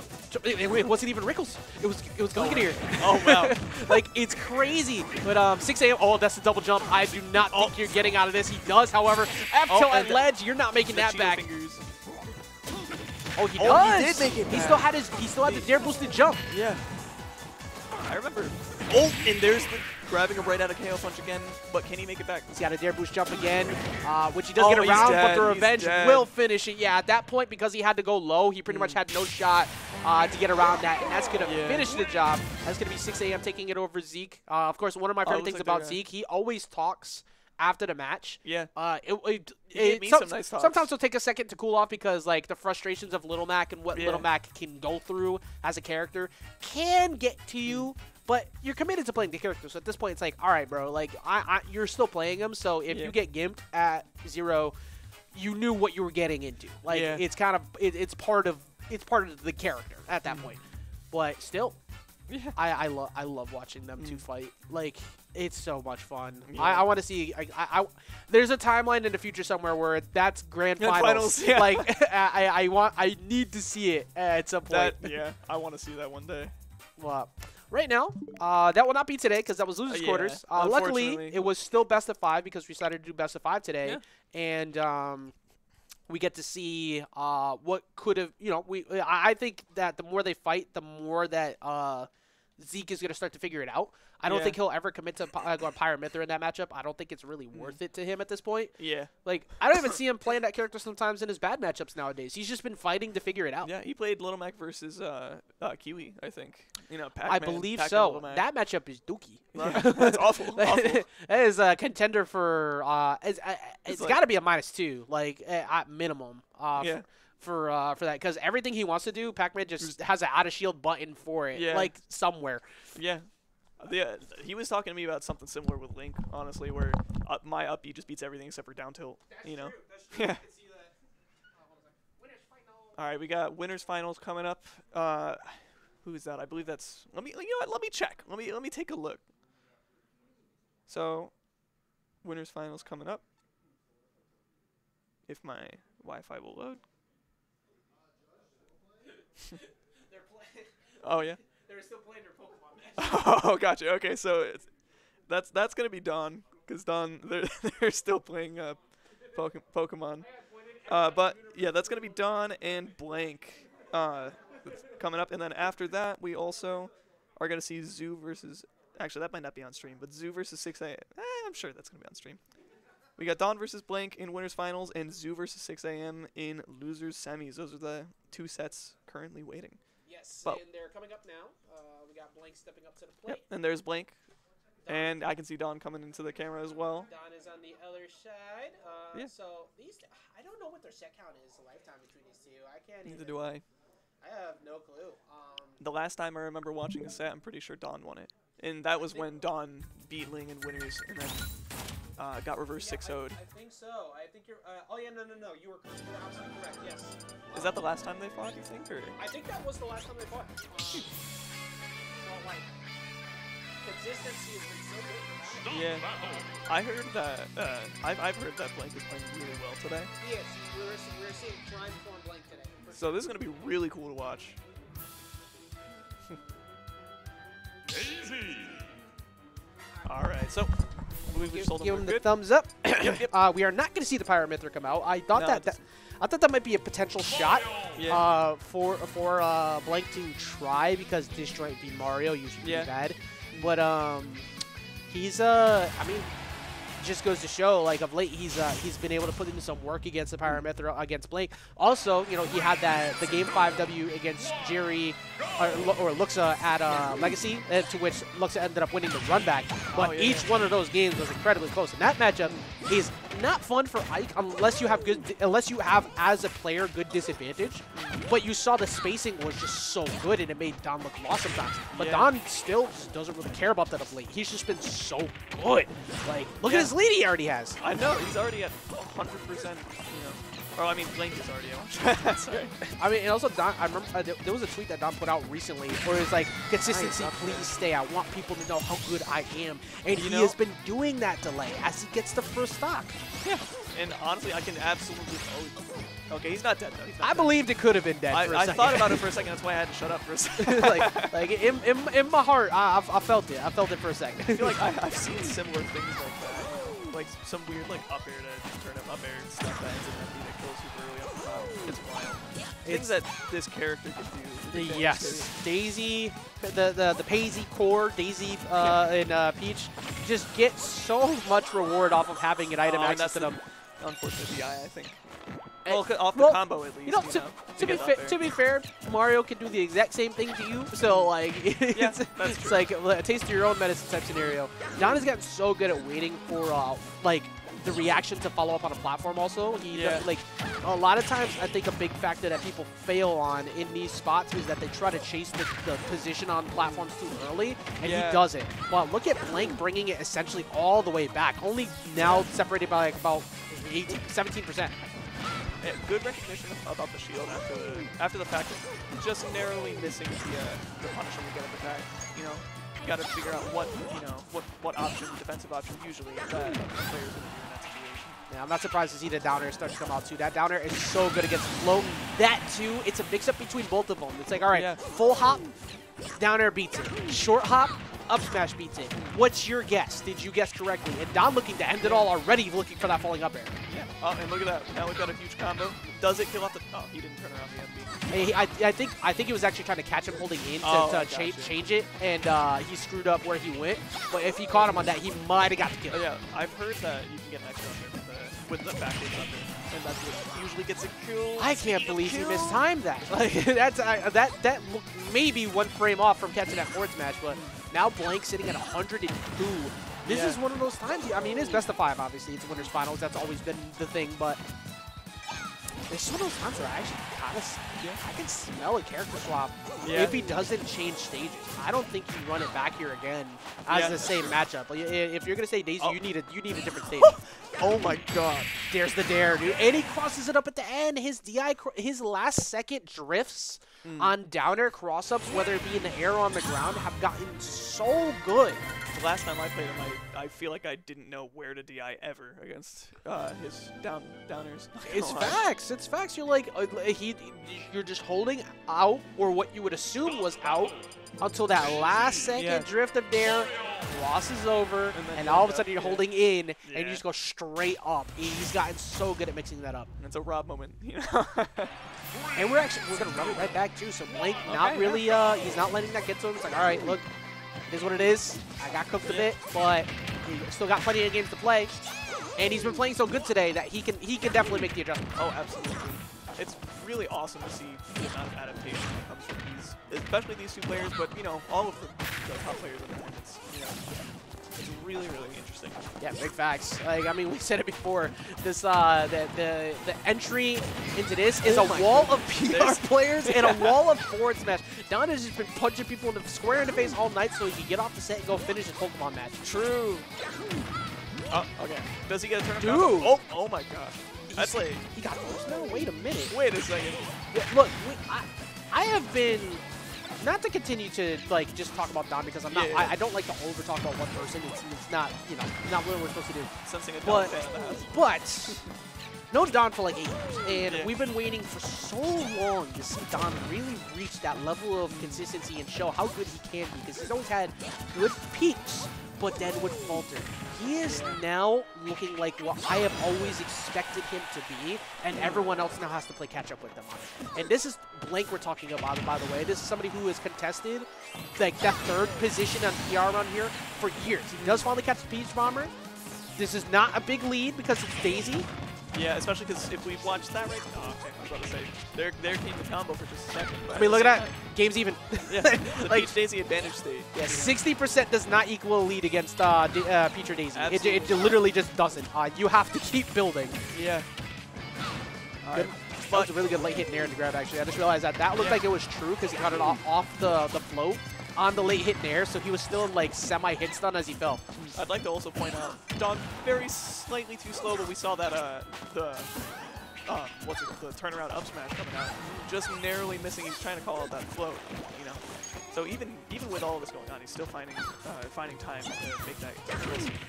Oh, good DI that time. But yeah. That Blank reacting to it at the end. The back air does find its mark, which is so scary when you have Mario right below you. Like, are they gonna parry this and up smash, or are they just gonna up smash it? Or is he just gonna? Or are you gonna forward air and just kill him right there? Yeah, he's just been crashing everybody's domes in all night, dude. Like, he just keeps his connections to forward smash and fairs have been so good. But for Blank, you got to at least feel a bit comfortable. You have him at 142. You can absolutely all you need is one solid fair, and that takes out the stock. I don't think Bear center stage takes it though. Yeah. Actually, at 161, it should take it now. Yeah. Okay. Even here, this almost not quite though. If fourth throw was a kill throw for Peach Daisy, top 5 carry. Because okay. That's it. That's dead. You have so much reach. Oh no! No way! I can't believe that he got that. And speaking of he's dead. There we go.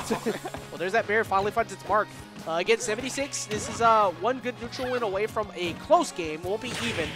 Dude, you did not just double forward air him after going from falling up air in that position. Didn't do it again.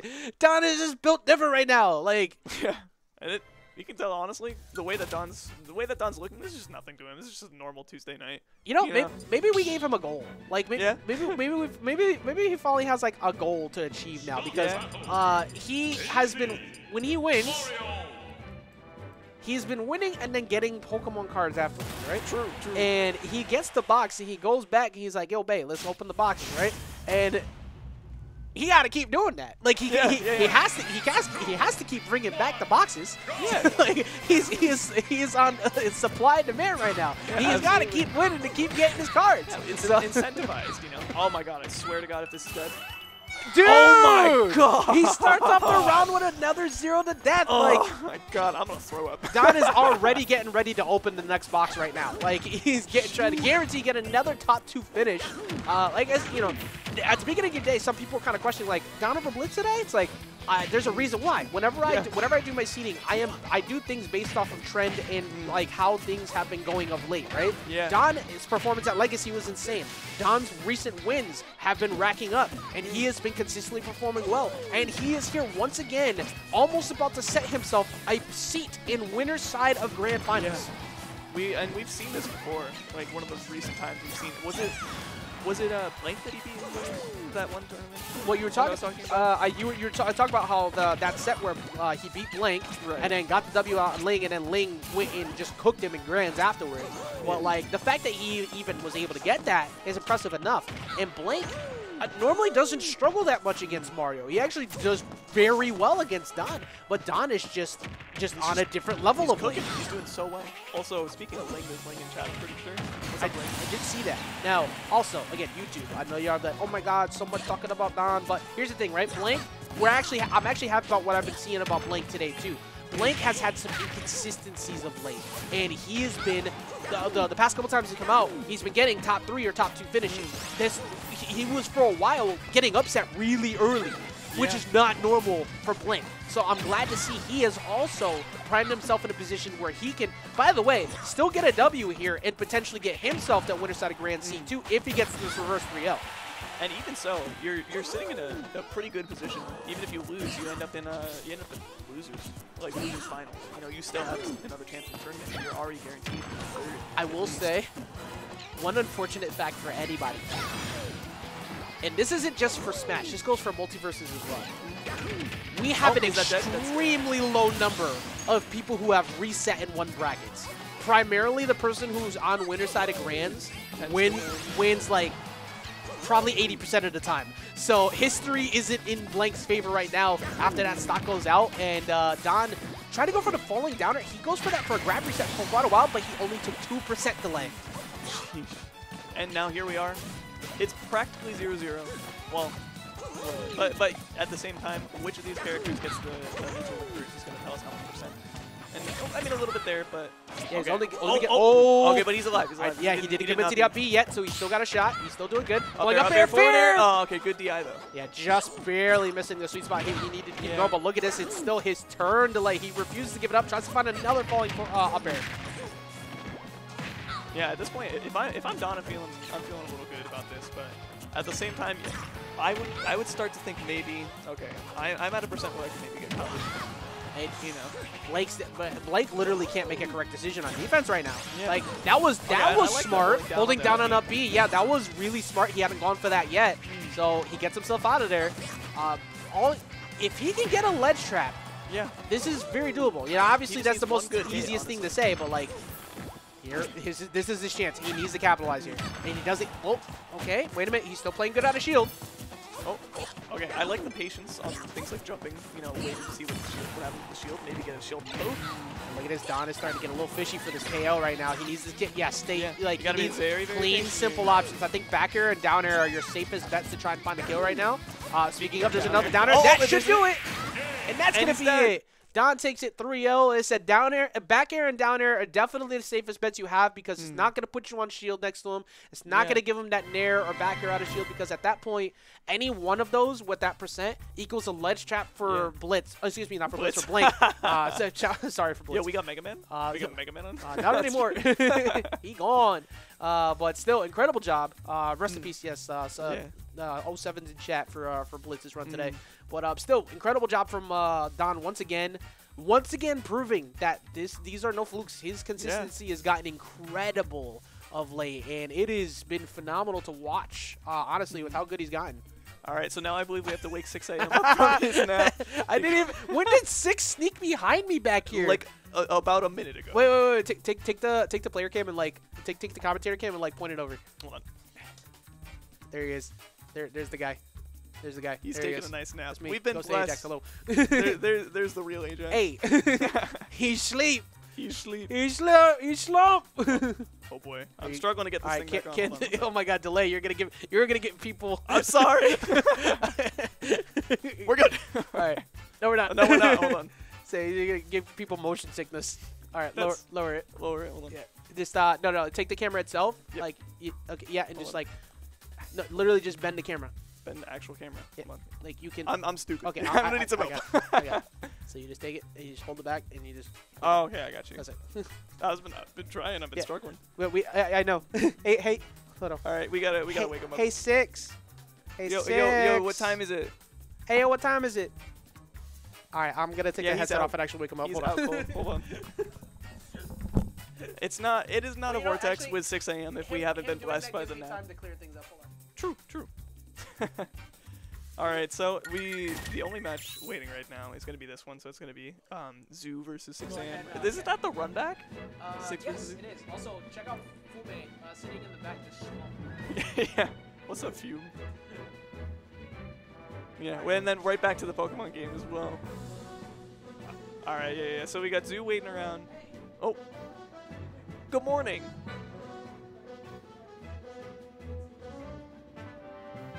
Yeah, what a rude awakening. He is now awake, and he immediately has to play Super Smash Brothers. Woke up to a poltergeist. Good luck. You can give yourself a second. Nah, I just love watching 6 a.m. on stream. I mean, aside from the fact that he's a personal homie of mine, it's just really, really fun to watch him. I literally told him that the energy in the room since he hasn't been around for 2 weeks has actually been so felt with him being on. And I think it's a part of why some people have been. Yeah, as soon as he came back, we got like another 10 people, you know. We went from 12 people to 22 people, you know. 24? Okay, last I checked it was 22. But I signed up like without paying enough attention. That's right, yeah. But still, you're back up. We are. Nothing can stop me. Woo! I refuse to let these people Yeah, back. shout out to Ajax and shout out to Vortex being my favorite local. We love coming to support. And shout out to VGBootCamp for letting us Yeah, stream. big facts actually. Yeah. Just talk about them real quick because we have to talk about them a lot. Yeah. Now just remember you gotta like, follow, and subscribe to VGBootCamp. You get a selection of really wonderful emotes that you're about to see popping up on screen. I mean, coming up in just a second while we're preparing for our 6 a.m. match. Also talk about We've this. also I got haven't talked about Multiversus this Mayhem coming up. Oh, there's a sheet next to me over here. Yeah, I've talked about that Oh all the time. yeah. Big shout outs to Post University. We got the Post being the official education partner of Vortex Reborn. We got 58 areas of study, including esports management, and you're bound to find something you're passionate about. With our varsity esports teams, dedicated esports lab, and a 20% tuition discount for Vortex Reborn members. If you're a gamer, it has never been a better time to enroll in Post, and you should contact Denny on Discord at Denny number 3752 or email jmartin@post.edu for more information. That's Denny number 3752, or you can email jmartin@post.edu. Quick ad read. Alright, and immediately we are off into the game. There's Mr. 6am doing his pose. I've missed Zoo. Okay, there we go. He's like right in the center. You know? I am back! Okay, and the ghost of Ajax is returned. Alright. I always forget Ajax folds it in against me every time. Oh yeah, literally. Oh, I don't know, Tyler, what you mean by that, but yes, the I am literally over here on the side, running the stream while doing this because I put on 5 hats, but anything for the community, to be honest. And we also, absolutely love Ajax for everything that he does. I have been. If Waffle said, "Can we clone him?" I said, "You do not want me cloned, bro." But he already does so much. You know, if we had a clone, he'd be able to do some stuff. No, you will never be able to get a word in on anything. I talk too much. But also, one of the things that I am happy about is that more people have been asking to help, and more people have been coming back. And it's dead. Also, actually, you know, kind of alluded to this as well. It's been a little while since Zoo's been able to come out to one of the weeklies too. He was out here at the Arcadian. He was at the monthly. That's true. But that's true. It didn't even occur to me today. It's not just Six and Fume has been back, but it's Zoo too. Yeah, Fume was able to get off work, at least to make time for this. Yeah. It was really nice. He told me so, and I was like, you know what, I wasn't going to come, but I'm going to come today. I'm happy that everybody I'm has so been. glad I was able to come. And you mentioned it earlier. This is a run back from earlier. This is who set Zoo into losers in the first place. And 6 had a comeback victory. Was it the last game that was comeback? I think so. I think it was yes. It was. I think it was game 2, and it was still 6 is playing phenomenally. Also, here's an interesting thing. This was joked around for a long time, as we see that down tilt into Nair about to prove my point. The Wolf players have said they don't like fighting Incineroar, and some Incineroars have said that he beats Wolf for a long time, and we're all just like, nah, no way, right? Like, this character's way better. Discomfort. But here's the thing. Incineroars tend to beat the Wolves. Like, SkyJ, Magister, 6, Chavo when he was playing at time. Like, I mean, they beat the Wolves, so, like, they might be onto something. Like, a huge thing about Wolf is definitely the laser, and I feel like it's much harder to match up. I mean, look at this disadvantage, dude. Like, he's getting challenged repeatedly. It's tough to get off the ledge, too. Yeah, exactly. The ledge trap game is incredibly good, and 6am is up very solid right now as he covers him with the back air again. He keeps covering these jumps. There's another jump. These last 2 stocks have been almost entirely ledge trap and jungle situation. And the biggest thing that can be very bad for Incin is, well, if he ever gets a chance to, is that ledge trap game. His recovery is so easy to cover sometimes, but the problem is you got to put him off stage in the first place, and 6 is just refusing to let that happen. Yeah. And look at him holding onto that stock at 170, just eating up that revenge for a second. Oh, but he missed tech. No more revenge. But Zoo unfortunately does not make it back from his edge guard attempt. Yeah, that's the commitment to that nair. As good as that nair is, when you drop off stage and you try to like full hop it, you have to do it right close, just close enough to ledge to still make it back with that up B, because that up B only has so much range to it. Yeah, yeah. I know the feeling as a Link player with an air just like that. Yeah. If I fast forward the run. God, if you could do that at any time without fear, Link would be such to be so fair, frightening. you can go deeper than you expect. You just mostly can't, at an angle. Yeah. I think the angle to go out with the drift that Wolf had. Exactly. While making it back. That would be perfect. I think that's the biggest thing when it comes to Wolf, in that is like Wolf can drop off nair, but usually at a 45-degree angle, because then you could use side B to get back instead of up B. That makes a big difference. Honestly, I'm gonna say it. If there was some sort of fusion, I feel like that character would be top 10. That'd be badass. I'm gonna say it. Everybody would play that character. That's absolutely true. Wolf with a disjoint. There you go. Yeah, Wolf with a disjoint and also like Wolf with a disjoint in Link with good speed. Yeah, no, I'm not here for that timeline. No, see, I am, but nope. you know that's enough from me. You know, we're not talking about Link. We're talking about Wolf. Oh wow, incredible! Incredible awareness. That's a Smashville moment, though. Very, very small. Yeah, ledge. And bravery at that too, because most of the time you don't really want to try to challenge Wolf at ledge like that, because you're gonna get F tilted for your troubles. Smashville, of course, being slightly smaller side blast zones, that's gonna help him out. Yeah, so it's gonna get you killed by that side B a little earlier than you expect to. Yeah, and I get why Zoo came here too. And the trip on the down air. That's gonna be a quick 40%. The fact that tripped at low, that would have been the stock. Just to make that clear to everybody, that would have been the stock. I would have screamed, like unironically, that would have. It's like the stock of the game. Yeah, no, that is a mental rebound that you don't really have. And this ledge trapping is going crazy for Six right now. He's literally not letting Zoo off. He probably does, but he takes the Darkest Lariat. Yeah, Zoo's definitely. I feel like a lot of things he's trying to get. He's getting up to something that gets you hit by things like a nair or a forward air ledge. You're gonna get jumping, you're gonna drop from ledge, you're gonna jump. Or He's gonna cover jump. Sort of oh, he tried. Yeah, I knew it. I knew it. Oh, and he's Up throw dead. definitely takes it right there. Yeah, the way that he covered him like the past 3 times in a row, he's been just capitalizing on these neutral get-ups and everything from Zoo so much that he's starting to make Zoo fear the idea of repressing that. But Zoo, all he needs. That went right over him. Wolf kind of crouches a little bit sometimes. They're really good here to delay too. He just needs one down smash. Actually, one bear at this point will even the game up. Ooh, speaking of the down smash. Oh, and unable to punish with the get up attack. Yeah, he's super careful about that. I love dropping a thing right on ledge instead. And what a revenge. Does he capitalize? Even more revenge. That is 2 stacks of revenge. This is a very scary time. And he's at 92 already. He went 40 to 90 off of that. This completely takes the wind out of your sails. Off of everything that he was doing. And you know what's that's the game. You know what's so scary about that too? You know what's so frightening about that is that if you somehow roll or you somehow spot dodge, you somehow get away from that, he still snaps ledge. So you don't even get to punish him. That perfect spacing falls right to ledge, and then he's out of trouble. So that's absolutely terrifying. Just an Incineroar that can just side B with no worry. Short hop, side B for you Incineroar players. That's the key at that ledge. Don't do it all the time though, because putting yourself intentionally on ledge against Wolf equals bad times. But he's just been playing around it so well. I don't recall. Has he gotten one down smash at ledge yet against him? I don't think so either. Oh, I love just chasing him right down into the corner. And look at that. He's immediately at the ledge, but the whip on the revenge. Yeah, and now to play into something that I just saw G actually say, I do want to add on to this previous game. Zoo had advantage for a while, and Zoo is at his best when he keeps advantage going for long stretches of time. I think that's going to help him going into this game 3. He did make one crucial error that gave away the game, but before that moment, it was his turn for like a solid minute. And then that was like the only strong minute he had because Six was controlling the set up to that point.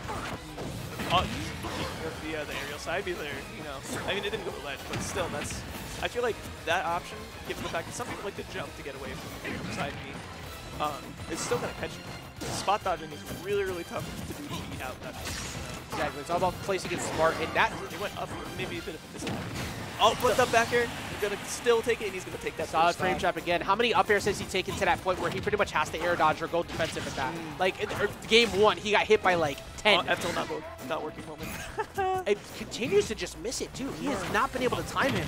And there's the jump side B from ledge, and now we're okay. I like watching what he's going for ranges. In a lot of cases, he's pretty close to right, but maybe just slightly to I do really, there we go. That Aptil is going to hit, though. I was just about to say, I do really like what Zoo did prior to that moment. He was disengaging from center when it wasn't comfortable. It's like, okay, let me just go to a distance that's more comfortable for me, that Six has to commit to movement options first. Six, however, has pretty much negated all of that as he already has him at 103. Yeah. All right, and now you've got him in some sort of, like an edge guard or a ledge trap. Here's the ledge trap. Does he get off ledge? He went a little to middle, but that back throw, sorry, not going to kill, but still going to put him in a good way more situation. reactable to DI, but that up throw does kill on this next one, so you have to make sure you don't miss space. Okay, or the F tilt, the Cheetah Finger is just going to come right in. That was perfectly spaced, too. He literally got just out of range to punish that dash attack, and now Six looking at what could be a 3-0 here. A very quick 3-0, yeah. Six would get the double elimination on the Zoo tonight. Zoo, of course, is playing phenomenally against literally everybody not named Six. Like that, like that's true. I mean, against Blitz, he played immaculately in that matchup too, getting a 3-0 on him. But he's looking at what could be a double elimination right now, and Six's triumphant return to Vortex. You know what I would love to see is a 6 a.m. in Grand Finals. Me too. Mostly because it's his first day coming back, but also. That is a huge revenge. That is a bad time for Zoo. He has to get a grab or get that damage on ASAP. He cannot let him get away. He literally can't take this hit. Yeah, because you're going to end up at like 90 from now. If it's a low and whip, he might die. Okay, you're at 80. 40 for that back air. Okay, there's the forwarder coming so in. Good at covering. He jumps from ledge.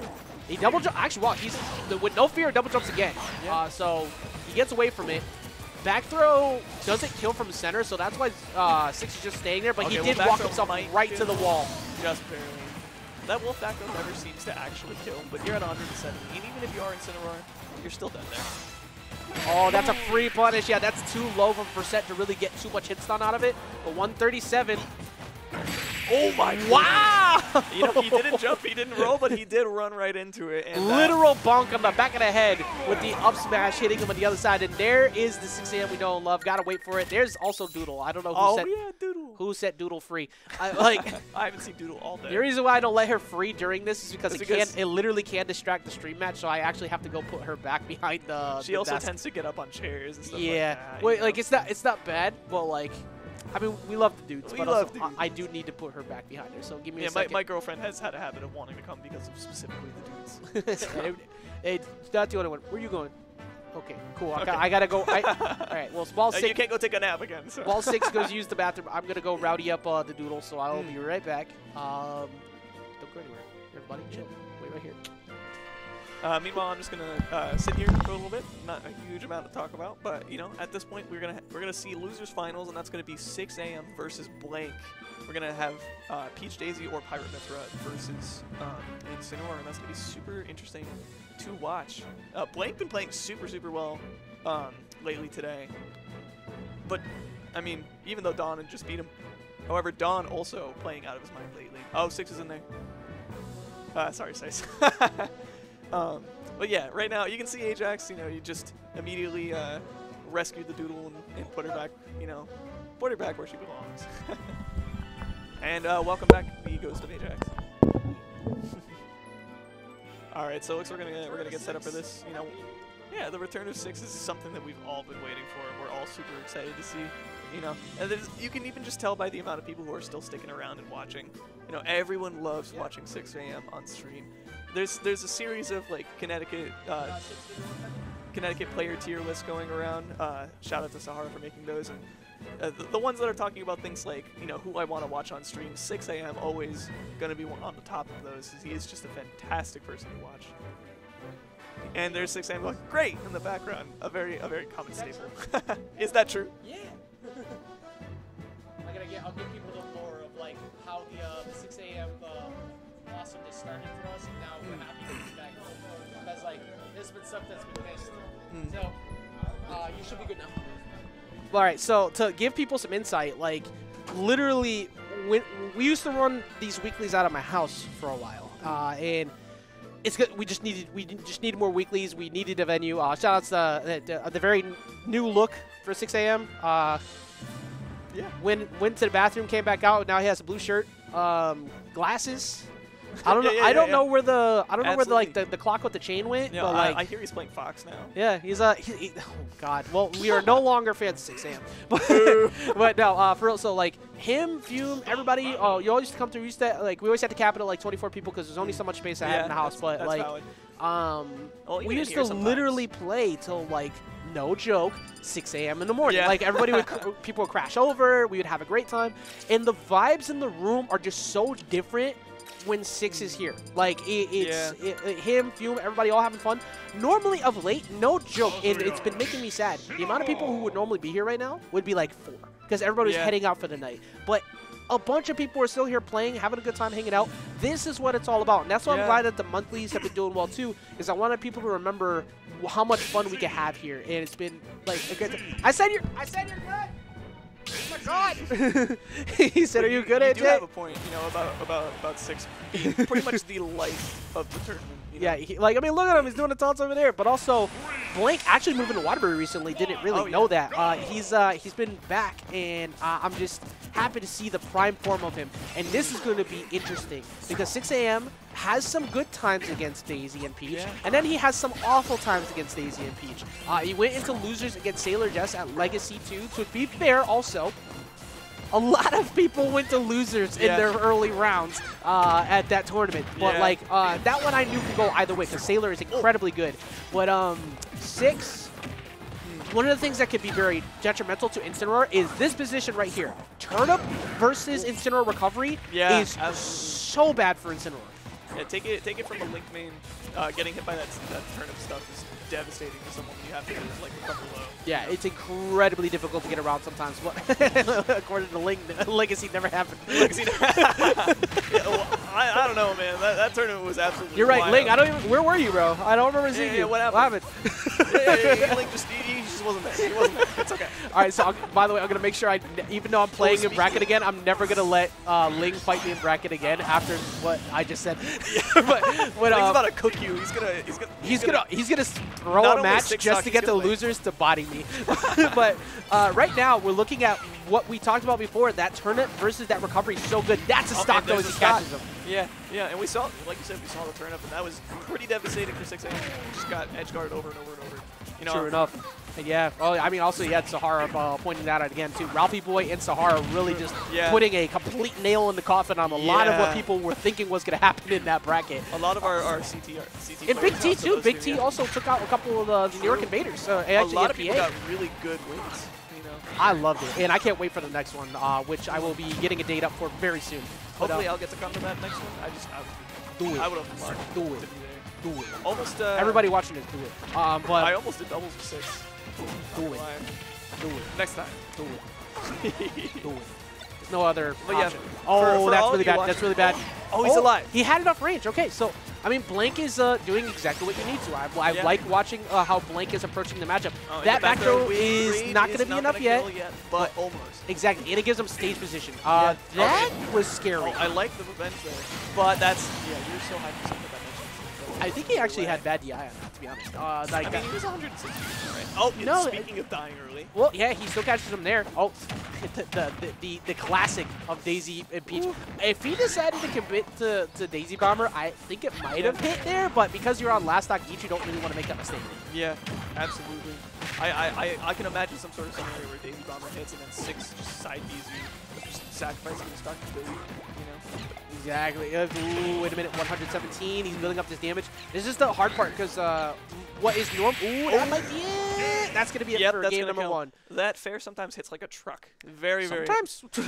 Sometimes it kills. It kills pretty early. That move used to be OD. Bro, oh my god, it used to be so much stronger. But one of the things that's also incredibly scary about fighting Blank with a lead like that is that you, as a character like Incineroar, most of your range is just outspaced just enough by Daisy. Down tilt was just barely outspacing Incineroar's normals. And also, the short hop fair. Like what you want for Incineroar using that fair to beat float, couldn't reach. And I was about to say, on the topic of float, you know, float is Tekken's got to be. Did he pick Tekken? He did. He did. Good music choice. Nice. But yeah, float something you absolutely want to dissuade. You want to make it really, really hard for Peach to use, or Daisy to use the float, especially in this matchup when you're 6, because float gives you just so many more movement options. It makes it really hard for 6 to lock down a hit or a kill. True enough. Also, I gotta put this in chat real quick, okay? I'm literally not even just saying this as like an Ike player, just like no bias here at all. Yeah. Luke's is incredibly good. Ike is incredibly good. Like Jerry is phenomenal. Ike is mid compared to a lot of what other characters have in this game. So this is when I'll make that clear. Yeah, Sahara having some questionable tier list opinions in chat. Am I surprised? Min is a minus like 3, but also -1 to that stock. 6 AM getting the first lead here. Yeah, it's really good to see that too, because in this matchup you can lose that stock very quickly. So you want to try to put on as much extra credit as you can. Getting also, out of the corner. Also, Battlefield a good pick. I'm glad you just brought up Battlefield too, because this is something I just realized. When 6 AM and Ling fight, they are almost always finding their way here. As that speaking of float from earlier too. That was all controlled by the turnip again. Yeah. He forced him to go low, guarantees that he gets that fair. But this is I'm not too surprised to see this counter pick as a stage, because this is where 6 tends to go versus Ling. Yeah. That makes a lot of sense, honestly. I feel like I've heard that I feel like Daisy should do well on the stage by all races. She does. People have said that it's not as good as like some other stages. It's like, oh, he made a mistake. Oh, no. But even at that though, that mistake was like kind of guided. Like with turnip down, you're forced to be very careful with how you decide to recover on that. But he absolutely wanted up being outside B there. Yeah, in the way that float tends to dictate a lot of things in neutral in a matchup like this, turnip absolutely dictates a lot of things about advantage state. Speaking of advantage state, there's that side B. Yeah, last stock piece here too. Also, real quick once again, the Min saying, I can't believe there's no Ike believers. You just want more people playing Ike so you can beat them as Min. Calm down, okay? I see you. You can't trick us, all right? You can't trick us out here. We're smarter than that. My hot take about why Sahara doesn't like Link is because Link actually is, that matchup is even. You don't want people fighting that. We're talking about Ike here. I think Link is incredibly slept on. I think so too. I think people just don't play the character. But anyways, back to Incineroar. Yeah, oh, that's gonna send it back off stage. He does not get the downside that the ledge is looking for, and Blank is playing around revenge very well. That gets him on. But the forward hitting above. Yet. No. Oh my gosh. And able to make it back too. It's really scary. Oh, okay. The up smash almost a bait in that position, you know, and then he just immediately disconnects and floats. I 100% believed in my heart that he was going to roll on stage and be willing to take the hit, but like, he actually did it, and that's not gonna leave. That's not gonna lead to anything positive in 6's favor, because Blake is playing this matchup phenomenally right now. Also, Sahara, you play Min. You're not allowed to comment on what's lame. Sorry. hey, rules are on here. We're not allowed to complain too much about characters. True. That's fine. I am calling out Sahara though, because Sahara wants more people to play Ike, so that way Min can just dookie on him. Okay, that's all I know you're trying to do. That matchup is awful. That matchup is so difficult. Oh my god. But they say Link is lame because he has negative levels of drip. Okay, but like true though. Yeah. Yeah. Fierce Deity is awesome though. Fierce Deity is I awesome. love Fierce Deity. But Link's drip game is so much better in the actual games, but like we don't get access to them. Yeah. Like the Sheikah costume. Okay, yeah, fire. Yeah. He does look a lot better, like in the games. I will give him that. He doesn't look fantastic in this game. I do like Fierce Deity though. I know there are some people who say that Fierce Deity got nerfed from but I personally like it. Okay. So, anyways, back to the match.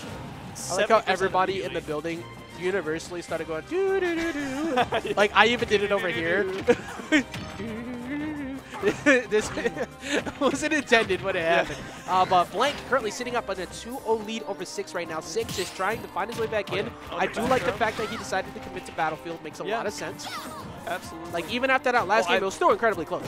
I just panicked for a second looking at the empty hop land. You know, that was very scary. But I think You know what's more scary is getting to 145% across the stage from one side B. I think the thing that impresses me the most about the way that Blank plays this matchup is, A, he waits for the most optimal punishes, like right there. He knows the windows where he can beat him off stage, where a lot of people will just let Incin recover for free sometimes. In B, look at the range he's playing. He's playing just outside of range to where Incin can hit him safely all the time. Like, he refuses to let Six get, like, a solid air-to-air at all. He's missed so many of his anti-airs as well because Blake is just playing around it. That time he finally gets it off the revenge, though. Yeah, if you DI in on revenge, you're going to get hit by that. But it's also super hard to react to something like that.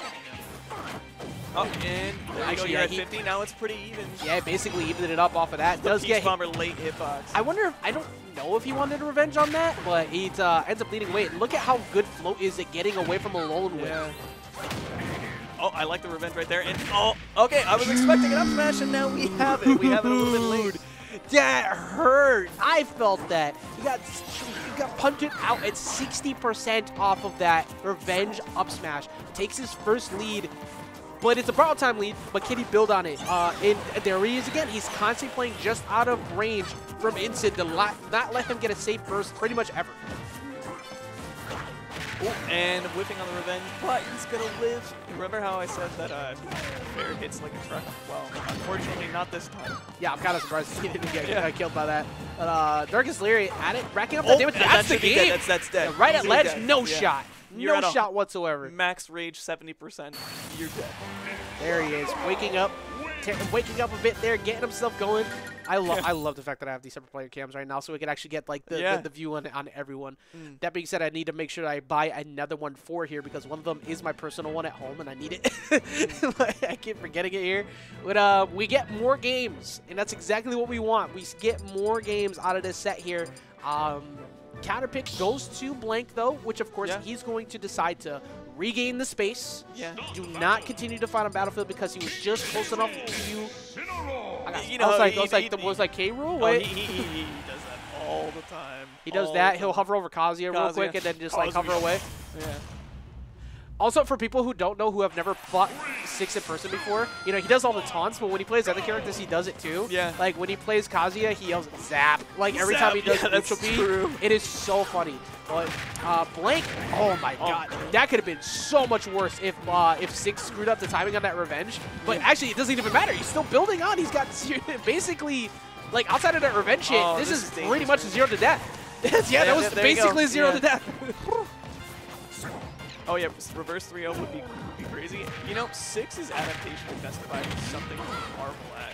So honestly, it's absolutely possible. It is absolutely possible. That Darkest Layer is going to go ahead and set them back off stage. Can he sneak out on a lone whip at the ledge? Is essentially the win con right now. Speaking of, he does. He doesn't quite not just enough yet though. Okay, I like going for the down air in that position. You're trying to get that.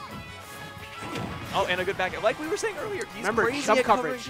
Exactly, and that was after he just got grabbed too. So you know the high likelihood of an aggressive jump is coming. Oh, he fell out of down air, and I think everyone was confused for a second there. Nobody embraced it for just a moment until somebody realized he ended up getting a neutral win. Oh, you know what? I just forgot that. Up throw maybe? I saw him just slide on the ground and just maybe. Yeah, it's the way that they land. Sometimes they will pretty much auto cancel it. Other times they just stay in front of you like, oh, okay. Oh, I feel like he wanted to win. And yeah, I wouldn't think that was going to go across stage either. Well, he's still got an opportunity here. He's building it up. Now up there definitely takes it, but finding a grab on Daisy is very difficult to do. Oh, yeah. That's going to... Okay, and the down tilt going to come? That was still in range. Interesting. Yeah. I did not think that was going to be in range still, but down tilt keeping him just happy enough. 94% though, and now Blank, now that stock's finally gone, he's able to hold forward without as much fear. Yeah. All right, and at this point, if you're 6, you're a little nervous. You're going to let that position. And that was so well done. That was phenomenally executed by Blank. He made sure that he kept all of his pokes safe. He never really did anything crazy, and even that back air, if he hits him on shield, he's still pretty safe in that position. I like how he called out that turn, though. You see how he just jumped right over on top of it and just nailed him for it, too. 6 isn't? Never mind. I was about to say, he hasn't been hit much in a while, and then he took 60 pretty much on cue. So, All right, but if he can lock down some sort of early kill, this is still the wait for a second. frame 2 jab. It's so good. This Oh, might be that's dead. a revenge lone whip. Yep, that's going to even it back up. All right, game we can still is see not this. over just yet. Last stock apiece here, but Six is facing the end of his tournament run if he does not get another W here. Blank trying to get that rematch against Don. Absolutely got to keep playing in the corner if you want any chance of winning this. Can't give up stage control because if you end up getting forced into the corner yourself, it is game over. Yeah, and Six is he had the right call there too, but he committed to a fair instead of an up air, so Blank able to sneak his way around it. But Blank kind of second guessing his approaches. Like, I haven't really seen Blank look too confident in trying to approach him. And that might be the game. Okay, not just yet. Okay. A little bit more might have done it, but still, Six has not been hit for quite some time. Blake needs to find himself a dare or something. He gets one poke. He's starting to get a couple. Six just not getting hit by the cold bears though, but now you're getting ledge trap. Oh, but you made it out of the corner. I smell up smash coming soon. Oh, there's this. Okay, side B's not gonna quite kill yet. And not close enough to the ledge, but now we have not only he made a mistake. He's dead. He made a crucial error. He barely ever does that. That's not something he ever does. But, of course, Six always committing to the post-game taunts.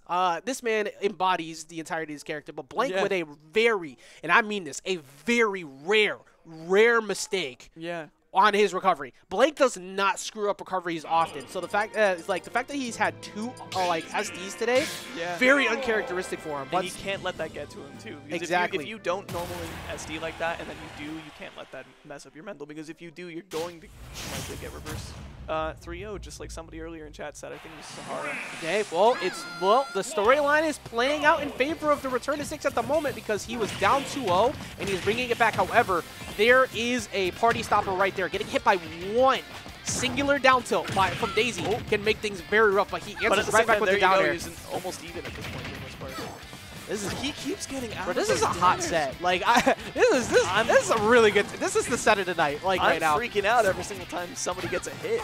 This is okay. He's not spacing around them as much anymore. 6 AM is caught on to the drift where Blank has been going. Because almost every time, remember in the first games, let's talk about how he was never finding a lone whips because he was getting just out of range. Six is now starting to walk in just close enough to catch Blank. Oh, okay. And the spot dodge, you're just going to eat it. Yeah, even if he turned around and had the grab there, he still spot dodged that. That's a forward throw. I don't know if it's going to kill. It did. That's surprising. I mean, it is a kill throw. It is a lot of rage, but I thought it would be at least a little bit. But speaking of getting killed, even to back up, the moment you see cross shot go off and he starts to fall, or you see a lone whip land in front, they catch that every time. But at the same time, Six is doing a fantastic job of keeping him in the corner. Just every single time he wants to get into the air, knocking him out. Dude, his advantage is so good. He's in flow state right now. All right, the dare finally finds this mark though, and he took. Oh, what a revenge! That you are 100% correct on that. I'll take that turn up every day. I'll take these hits every day too because that's not a stop And now loss. you're in the lead anyways after that one down. But at the same time, you're nervous. Oh, you got the clank on the throw. Oh, he actually sneaks underneath it that time. A rare time just sneaking around with the cross shot. Oh, that's a stock. That's dead. 6 AM trying to finish what could be a reverse 3-0 here on Blank if he can get this through.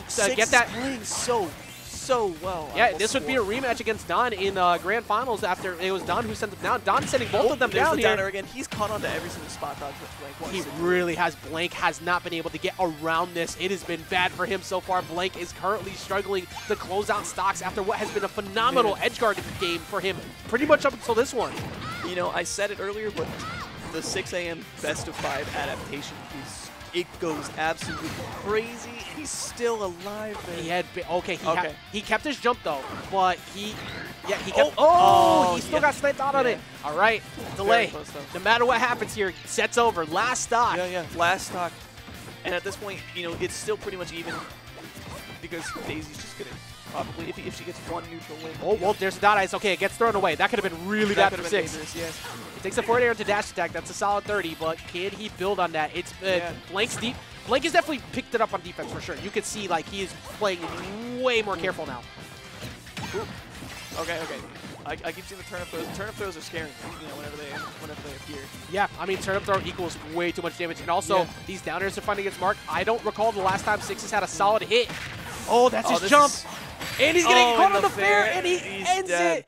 And Blank shuts down the reverse 3-0. He couldn't find the finishing blow, but Blank, He picked it up when you needed it the most. He kept it calm. He kept himself together, and he stops what was going to be an insane reverse 3-0. But he gets that rematch against Don and Grant. This is crazy. Oh my god, I picked the right local to go to. Yeah, I'm telling you, bro, these, like, the sets that we have across, and this is across all of them, by the way. I tune into, like, the other ones as well. Yeah. The sets we have here in Connecticut and the skills level we have here is so good, and people just don't know. So I'm so glad to see it happen, like, here at Vortex, you take a look at the top 8, there's like 7 potential PR players, if not PR players, and then there's me, actually, but you got that. And then if you look at Hog, it's like every single person who's like in that same skill level area where everyone could beat everyone, and then there's like 1 or 2 PR players phenomenal. that show up. It's phenomenal to watch, like, and it's only going to keep getting better. Like, yeah. I feel like the hunger is starting to creep back in for a lot of people, whereas like for a bit it kind of just felt like people were just going through the motions. But now it's finally getting to that point where it's not the case anymore, and I love it. No. Just so you know, the person who proclaimed that he is a paper guy just threw out scissors when he said all scissors players are phonies. Fume came back here and threw scissors on his first go. I thought about I was thinking about you're a schemer, bro. You were trying to mind game people before you even played them. You said I'm a papers guy, and then you throw out scissors. I normally go scissors, I feel like, so I went paper instead because That's crazy. What? No, I literally have to set this up. No, I literally have to set up Grant. No, I have to set up Grant. Set up Grant and then put your hands up. No, we need to get Grant going. Reach for the Get out of here. Get out of here, fool. Well, no, I throw rock. I am a hold forward masher kind of guy. I throw rock every time. I'm a scissors kind of guy usually, so that's an unfortunate matchup. Yeah, you got played, bro. You got absolutely played. Dude, I did paper, and I got scissored. Oh no, I didn't. That's not a good thing. Yeah, to say. but anyways, pause. Anyways. Yeah, give me 1 second. We got grand finals. We are no longer talking about rock, paper, scissors. We are talking about Don versus Blank, where Don was able to get a incredibly impressive W against Blank earlier, which I cannot remember the set count, actually. Was that 3-0? Yeah, we were talking about, I think it was, it might have been a 3-0. I think it was 3-0. I'm going to say 3-0. It was Don versus Don Blank. Yeah, that one was 3-2. Fume's he has no idea. Fume doesn't know what's going on. Fume never really knows what's going on. It's okay, same. And I'm on commentary. We're just glad you're here. We're just glad you're here. Yeah. Of course they're on opposite sides. Oh my god. All right. Hold also, super good to see you coming out to a local again. We were talking about that earlier. You and 6 AM. Fantastic people to see at a local. Shout out to these guys. Okay, I had the names backwards. So. Oh yeah. All right, so we got them setting up right now. You know, pretty soon we're gonna give them the go ahead. Bro, the computer's slow. Okay. Like, wait, you want to say something? All right, you want to do this? Come on, man. You want to do this, bro? I'm casting, running this, doing all this stuff at the same time. You want to come at me, bro? Mr. I always throw paper. All right, get out of here. Oh boy. Oh man. All right. Oh my god. Why is it? OBS is literally so slow right now though. Like I'm trying to update the names and it's just like I'm literally typing Don. It's just like D. Oh, and there it goes. There we go. They're good. Okay, they're good. Oh my god. All right, it's time. Ooh, we got grand finals. We got grand finals. Just do it so he stops. You've got it. Just, all right. I gotta see the results. 3, 2, 1, get out of here. All right. We got game number 1 here of Blake versus Don. Also, wait. of course, the Fume throws out paper again. Okay, Anyways. I got so confused because Don was on the left platform. Like, no, wait, what happened? But so the run back from earlier, winners finals, we saw Don get a very convincing W against Blank. And when I say convincing, I mean like it was extremely good. He had so much covered on Blank, and I haven't seen Blank look that lost against Don in a while. But after that set against 6, he did use a lot of endurance during that. I will say that, but he brought it back. Can he replicate that success? So far, he's getting cooked, quite literally. Yeah, by the fire, you know. Yes. Yeah, that's just like an just layers. Watch Puss in Boots. That was a giant segue to Shrek-related movies. Yeah. But Also, if you just said you haven't yet, please watch it. Oh my God, watch it. Watch it, watch it, watch it. Watch Puss in Boots. That's a winky face, so he's not making that back. That's dead. Extra knockback, of course, on winky face, so pretty much taking that hit after a jump is confused, you're done. You know, believe it or not, I don't think I know all of the nuance of all of the turnips. I know like what 2 of them do, not all of them. A winky face, that is the first I've heard of the winky face. Yes. Being anything super different. I figured it was different. It is literally, it's just a slightly slightly increased base knockback. Yeah. So yeah, there's that. But 58% to 44 right now. Yeah. It's super even still, you know. Yeah, and to be honest, I could definitely see after the way Blank won the previous or the previous set, I could see him getting the reset against Don for sure. My biggest thing is, does he have enough endurance to get the whole W? He can definitely do it because Don also falls into that category too. Bro, after watching what Mute was doing with that and what Link does with that and now seeing Blank do it too, B-reverse drop-off counter is actually not okay. Like, what do? You literally can't get away from that. Whew. Yeah. And there's the up out of shield. You know, I feel like I don't see a whole lot of Marios actually go for the up out of shield. It's a very fast up shield. Also, yes, he dropped that at the last second. Good job from Blank, knowing in that position to not freak out and get that drop. So you can grab it because you can't grab it while you're facing the other direction. Oh, and there's the backer coming in, and now got a little bit of a hill to climb. Not a whole lot, but I think that these are both two characters that where I see 70% and say you can't be comfortable. I guess that's true. If you get a good neutral win and you can lead that into your up air, yep. Versus Mario, all of a sudden it's 100. Now one more nair or back air, and then I feel way more. Now I feel way more comfortable over Blank because now fair has become way more viable. Nairs out of shield gives you offstage interactions. So now Don has to be way more careful about when he decides to approach, which you see he has already slowed down a ton. Yeah, absolutely. Oh, and not quite gonna kill, but I mean, you see when it doesn't kill screen. You were behind it, bro. You were behind it. What? That's a Toon Link. Are you serious? Hello? I'm sorry. What? Hitboxes in this game are just disgusting. Excuse me, bro. Her hands are huge, bro. Those are Shaq hands. Like what? Yeah. Yo, draft Daisy to the NBA. Are you kidding me? She palmed the entirety of Mario's back head and still smacked him. Are you serious? It's like if I'm going to turn to the wall to my right now and slap the wall in Ajax, you're going to get hit by that, I literally have questions, okay? Like, and I don't know if I want the answers. I'm not okay with what I just watched. I feel dirty about seeing that hit. Also, I definitely gave the wrong player a score there. But that does now equal the first point going into Blank's favor. Also, hey, Silver. Oh, you know what? It's Daisy's third eye from the Melee Trophy thing coming in. Daisy's third eye, bro. Nah. That's where the hitbox was. I'm still on Daisy belongs in the NBA. Are you kidding me? Like, that was nuts. All right. Well, now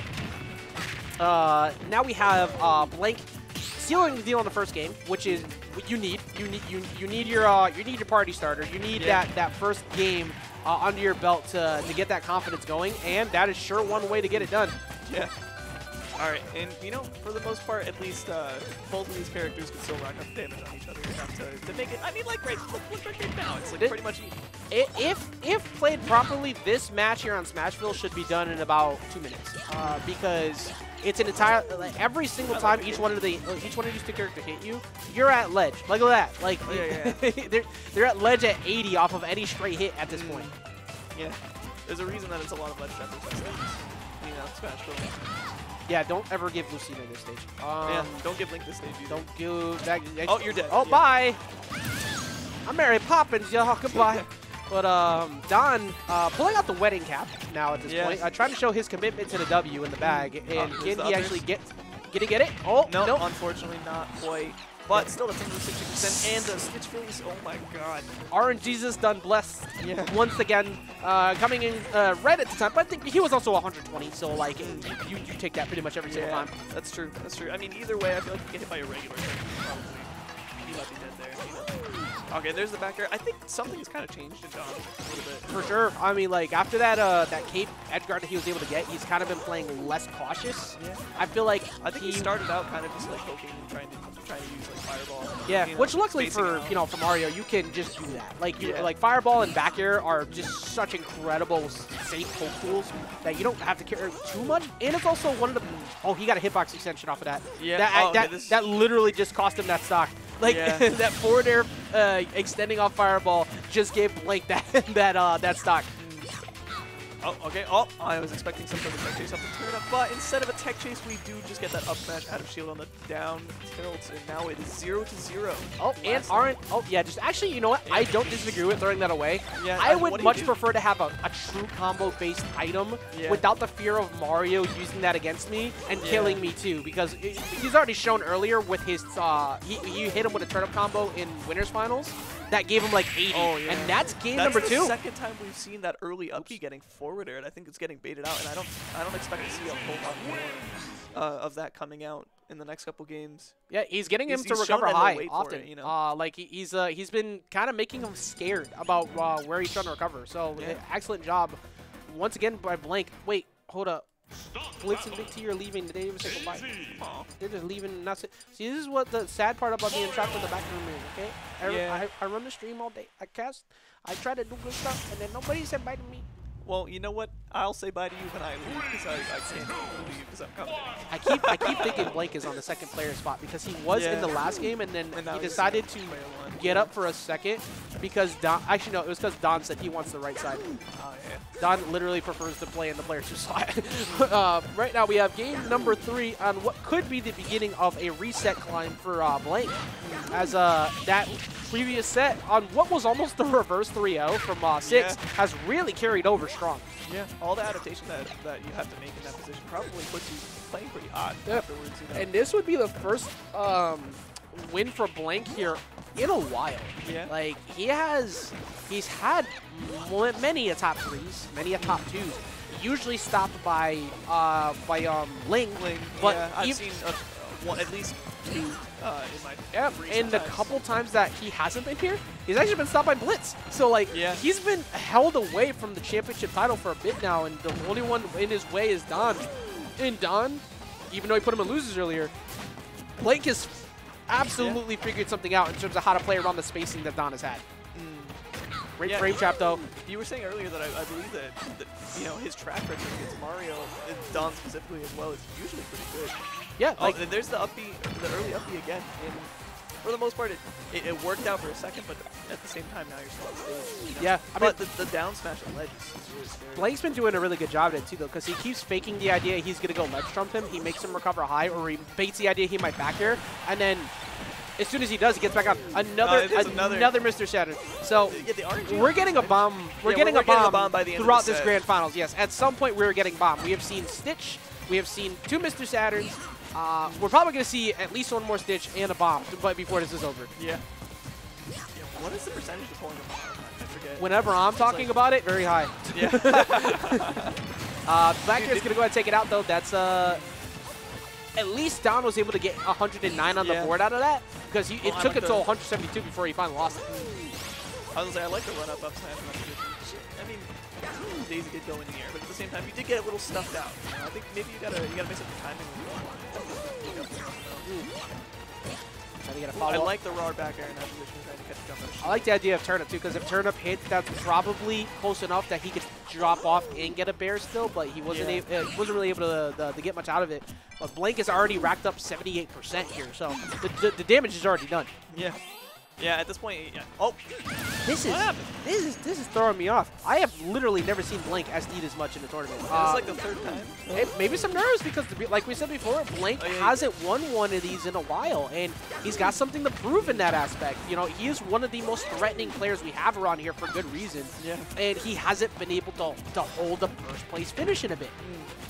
Yeah, I would love to see that happen for him. You know, I must have said it a million times. He's playing really well. What did I say? What did I say? What did I say? What did I say? Oh my God! What did I say? I am literally RNGesus. I have foresight.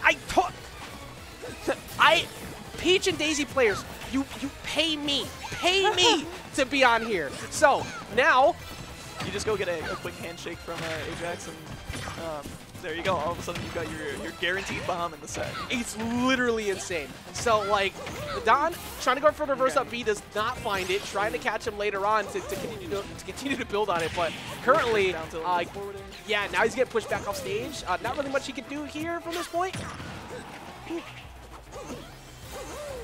All right, sorry. It's just it's so we're just kind of watching.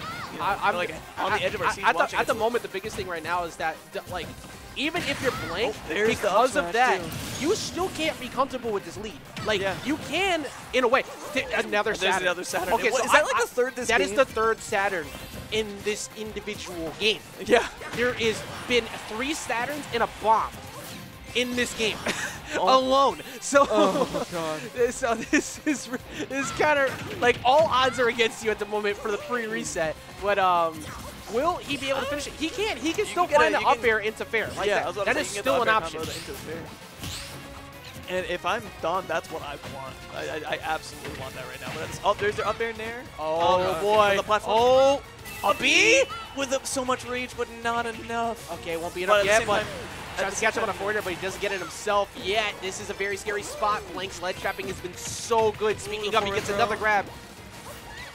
And the cape, I love the capes. Oh my god, the counter on the returning. And if that fireball doesn't go through, he gets the L, but instead, Blank gets the W anyways. And we have a reset on the reset. All right. So, the prophecy has already been fulfilled. Yeah. He got the bomb. I knew it. I knew it. Like, it's just... So now at this point, I mean, we're definitely getting another Stitch Face, considering the fact that he literally pulled yet another Mr. He pulled 3 Saturns and a bomb that game. So, saying 1 Stitch Face, I feel like is underselling it at this point. But you can see the visible frustration on Don's face right there. He had the head shake. It's like, all right. He was playing so well, and I think when you get really quickly 3-0'd in Grand Finals by someone you sent to losers to get here, it's gonna sting a little bit. I mean, you know? yeah, it happens. It happens to a lot of. It happens to pretty much everyone. But like, the thing is, you just got to be able to rebound after this. The game's done. It is what it is. New set on the board. Can you stay calm? We'll find out as we start off the Grand Finals reset of BL35, Vortex Legends 35, here with Don versus Morton. 35 Vortex Legends. That is quite a lot. Yeah, we're actually approaching our we are approaching a full year here. Also, just between this and Vortex, Towers Takeover, we I think have run a collective total of we're getting near 100 events. So it's been a fun ride. And he's gonna snap ledge. Yep. Yeah. But he said that time he actually punished him on the forward smash. Yeah. So remember, everybody, the biggest thing is that for anybody who may not be aware, I know it's almost always regulars who watch here, but if you are unaware, Don has now been put into the loser bracket because he hadn't lost a single set up to this point. Yeah. So he is not done yet. And there's and there's the counter that as well. reverse counter. Okay, all right. I never want to see people SD consistently in a set to have it happen like that. But even with that, even with the couple blank SDs he's had so far, he's still been able to keep himself in every game and rebound from them. Very, very close second stock here. Yeah. Are we going to see? Okay. I think he went to go catch the opposite DI. He's been really good about mixing up his DIs in that combo blank there, trying to get out and make sure you don't die to that. It's very, very important. You know. Yeah, I keep seeing people talk about like this Joker back here that Don has died to yesterday. Oh, and I've seen it a lot. Who did he lose to? Who won? Burpo. Red Burpo. Oh, Burpo was. Oh, okay. It was a huge comeback. Gotcha. Okay. All right. So I was like, wait, who is he talking about? But like, that makes sense. Right now, Don having 110%, looking for the back air off the ledge jump, but out of the parry as well. Good calmness from Blake to do that too, because that is not that is a very scary position to try and parry against Mario on the ledge. All right, but now, you know, speaking of Mario on the ledge, now you're Mario holding the ledge, you know, and you got to find some way to get that kill. I like the downer covering the neutral get up, but not enough to kill. It's so active. It's so good. And we were talking about that downer earlier. Is like the bear and downer are pretty much your main kill options here. But Blank has been really good at mixing up. Like, he's reacting to DI much better so far here in this set. Absolutely. And now this is scary. I feel like at this point, you know, somebody's got to want to take that stock. All right, he's now done He's done 3 down airs and 2 back airs. Up smash is coming very soon. Yeah. Oh, doesn't even need it. He catches a mistake on a Blank floating, so there he goes. But Blank just literally needs. I mean, dash attack should do it right now too. Well, you want to play as careful as you've ever played at this point. You know, you want to take this game because you want to get Okay, you want to get a little extra credit. You know, you want to do your best to get a bunch of. Oh, okay. On there out of shield. Well, dash attack actually wasn't enough to do it yet. And Oh man. Okay, yeah, you got to be finally careful catches about that. throwing those fireballs when you land. I will say he's gotten away with it like 3 times. So in his head, he's probably like, oh, it's just never gonna hit. And one of them he finally tried got to grab caught. the spot dodge, but a little bit too late, and now it's netting a whole bunch of percent. Well, a rare combo drop from Blake. He only got a little bit. Like we said it before. I think there could be a little bit of endurance coming in here for Blake. He's still keeping the lead, but he's been dropping more of late. That's a lot of weak faces he's been getting. Yeah. Oh, and his RNG is just. Okay, is he dead here? He might be. He delayed it too. Won't be enough yet. I barely ever see this thing kill. I feel like. Oh, he waited for the air dodge. So close to the frame trap on that too. You're right. He had the air dodge in, but 85 to 88. This is anybody's game right now. Forward air pushes him back off stage. This is very crucial if Don wants to get the dubs. He can't be like, you don't want to go down 4 games in a row, and he won't let that happen as up smash gets the job done. Neutral get up so well. You were 100% right on that. Like Yeah. I think the difference between this one and the pre-reset is that Don's ledge trapping was not as strong pre-reset. You are not allowed to neutral get up against him anymore. Honestly, you get that. You're probably gonna die.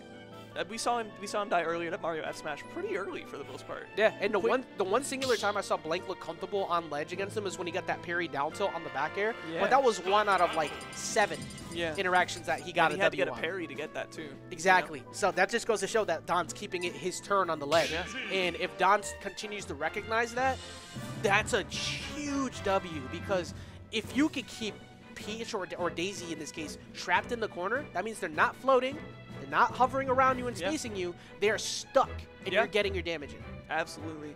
I feel like that's definitely a big win condition in this matchup. Huge win condition. Absolutely. For sure. The only other ones really being like well-spaced back airs and down airs. That's like a majority of. I keep getting the players backwards.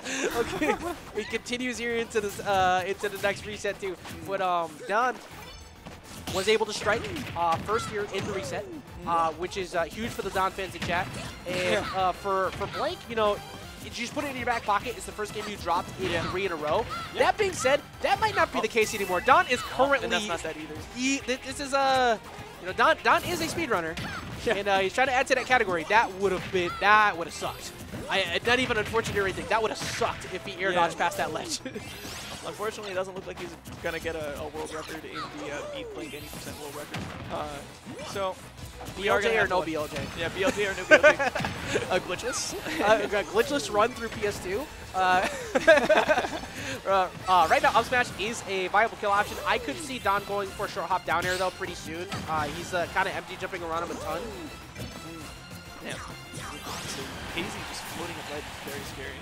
Okay, and you gotta be careful. You're throwing out so many of those fireballs. You gotta be super careful on that. But that downer also not gonna quite kill him either. Blank refuses to get DI crossed up on that anymore. That was back air. That was so. That was the first time he's done that at all too. That was so smart. The way that he maneuvered around it, but unfortunately, he's still gonna lose that next stock too. And now it's right back to even. Like even. Oh. And there's the combos. A quick 70%. And that was so good too because Blank knew the combo ended there, so he delayed it with the forward air to beat the nair from Don as it landed. That was such a good ender to make sure he built it on. And look at this, he's working on a 0 to death. Yeah, this is. You at least want to take some. You want to try to do your best to get some percentage. So he is in full flow state right now. But there is no shot. Yeah, no shot. Flow state. Blank turned up. And he completely dominated that stock. Blank said, "Okay, you get 1. You get 1." Now Don's trying to make it look like he gets more than 1, but still 86-64. Even after that, coming back on the stage, Don trying to answer back and get aggressive there, but he is struggling a little bit. Good late drop, but he was just out of range. I'm liking the spacing on these dash attacks. I've been seeing it a whole lot. No one's been able to really punish these, consistently. No, I mean that's. Again, what's the biggest compliment we've given Blake all night? The spacing. Like the spacing by now it's the combos that he's getting. Yeah. But like the spacing by far and away has been the most crucial aspect of Blake's success today. All right, and the delay on that fair. I like he's going for a lot of options, covering a lot of space on the ledge, but not as much as that back air. That was so well executed by Blank in that position. He waited it out. He has been pretty aggressively dropping down with multiple, like he'll do like 1, 2, or 3 fairs right behind him, but he hasn't really been able to do a lot. Also, shout out to the fact that we have like the entire shonen anime going on here. I just realized we got Naruto shop here. We got Luffy right behind him. Let's see what we got over here. What's in the back? Well, what's Clive? I'm pretty sure Clive's wearing a Bleach hoodie. So like I can't tell from and then Rayquaza. We'll just act like that's Shenron right now. So yeah, we're just gonna pretend that Rayquaza's Shenron. So, so currently we got the big 3 floating around in the back. But we also have game 3, which is 1-1 currently in set count of grand finals here. And you know, I did say earlier, history-wise, fortune favors those who are on winner's side here. Yeah. Unless your name is Ling, most of the time people don't win resets. And for that matter, Ling barely ever gets put in the losers anyways. That's true. But most of the time, anybody who's on the loser side does not win. But today, that could change possibly. After watching that last game from Blank, that looked phenomenal. I personally and biasly want a game 5 though from these two because this has been a phenomenal set so far. Man, I don't even know which one I really... He finally caught it. He got like 3 of them before they were not killing. He finally catches that early start. You could not have asked for better from Don to start off this game 3. I don't know who I want to win more, honestly, because I mean, obviously I'm a big Don fan. I think Don winning is a great timeline, but at the same time, like we really want to see. I'm in a similar boat because, like we said, Blank has not won one of these in a while, and we've been waiting to see Don. Excuse me, we're waiting to see Blank make a comeback, right? But also at the same time, I do really love the fact that Don literally just like every single weekly gets his box, goes home, and he opens his box. Like like his whole Pokemon collection has literally just been like off his weekly dubs of late. It's been hilarious. But right now we got Don getting caught by Winky Face, and that is pretty much going to seal the deal on that stock. And that's okay. You still got about 70%. So so at this point, you want to try to be the one to win control a little bit more. You know, capitalize on top of that. See if you can get that stock before you take too much damage. Don is making it nearly impossible for Blank to win neutral. Also, he waited for Blank to commit to the double jump before he did that dare. That was a really good reaction from Don. Once he saw that burn, that means, oh, you're in float. You guaranteed to take this hit. Look, he did it again. Look at his patience. He's waiting for the second jump from him. There's the nair into turnaround up smash. Beautifully executed. Oh my goodness. Essentially like a 0 to death. That was textbook how you beat Daisy Float. Like I can't stress that enough. His patience on look, see, there it goes again. He's waiting for the commitment to the option first, and then he's going for the punish, and that is tripping up Blink heavy right now. Yeah, the way that he's able to kind of just maneuver around it and make sure that he's able to like get that punish when he needs to. That is something that's good. And at worst too, he's doing it to where if he's gonna trick a trick, like if he's gonna get hit, he's making sure that he gets a hit always out of that. Like if at worst the trade. But this has been his turn the whole time. Don refusing to like pretty much let up this game, even after that incredibly strong game 2 that Blank had. Yeah, this is being. I mean, Don looks pretty dominant right now. Don is locked in right now.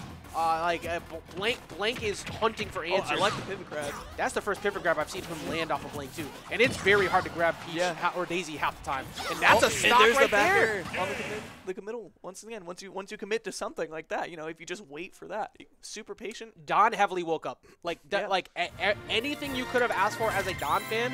Well, congratulations, it happened in that game. He is 1 game away from yet another Vortex Legends W, and that. To me, I love hearing that sentence out loud. And I love both these players. But like I said before, Don has been someone we waited for so long to not just be Light's partner, not just be that Mario with Light's Fox. He has always been a very good player, but he just couldn't close it out half the time. That is not a timeline we live in anymore.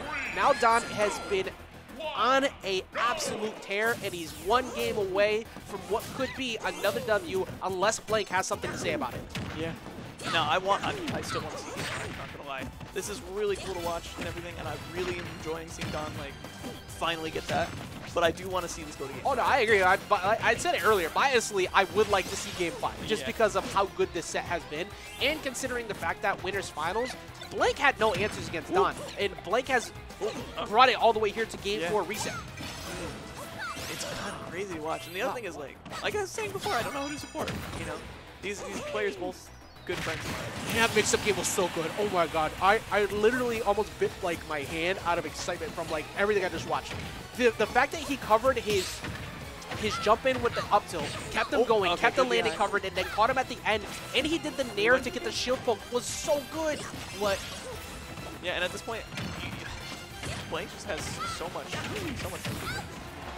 Like right now, Blank is playing around the anti-air game from Don very well. They've been kind of just going back and forth with like how dominant each game has been. This one a little bit closer though, because Don hasn't been hit as much for a little while, and one good read on up smash takes out the stock. Oh, speaking of, there's the up smash. I think he low profiled him after that landing fair. Like I'm pretty sure that dropped just underneath the up smash. All right, okay. And now, look at how much percent that Blank is rack up at this point. You know, Big facts. I have a feeling it's going to be fire. I mean, yeah, the fact that he's racked up 118 and not only 118, but he's been able to do it while Don has been swinging heavy, looking for a kill option. Like, that is now put him up 2 stocks in the lead.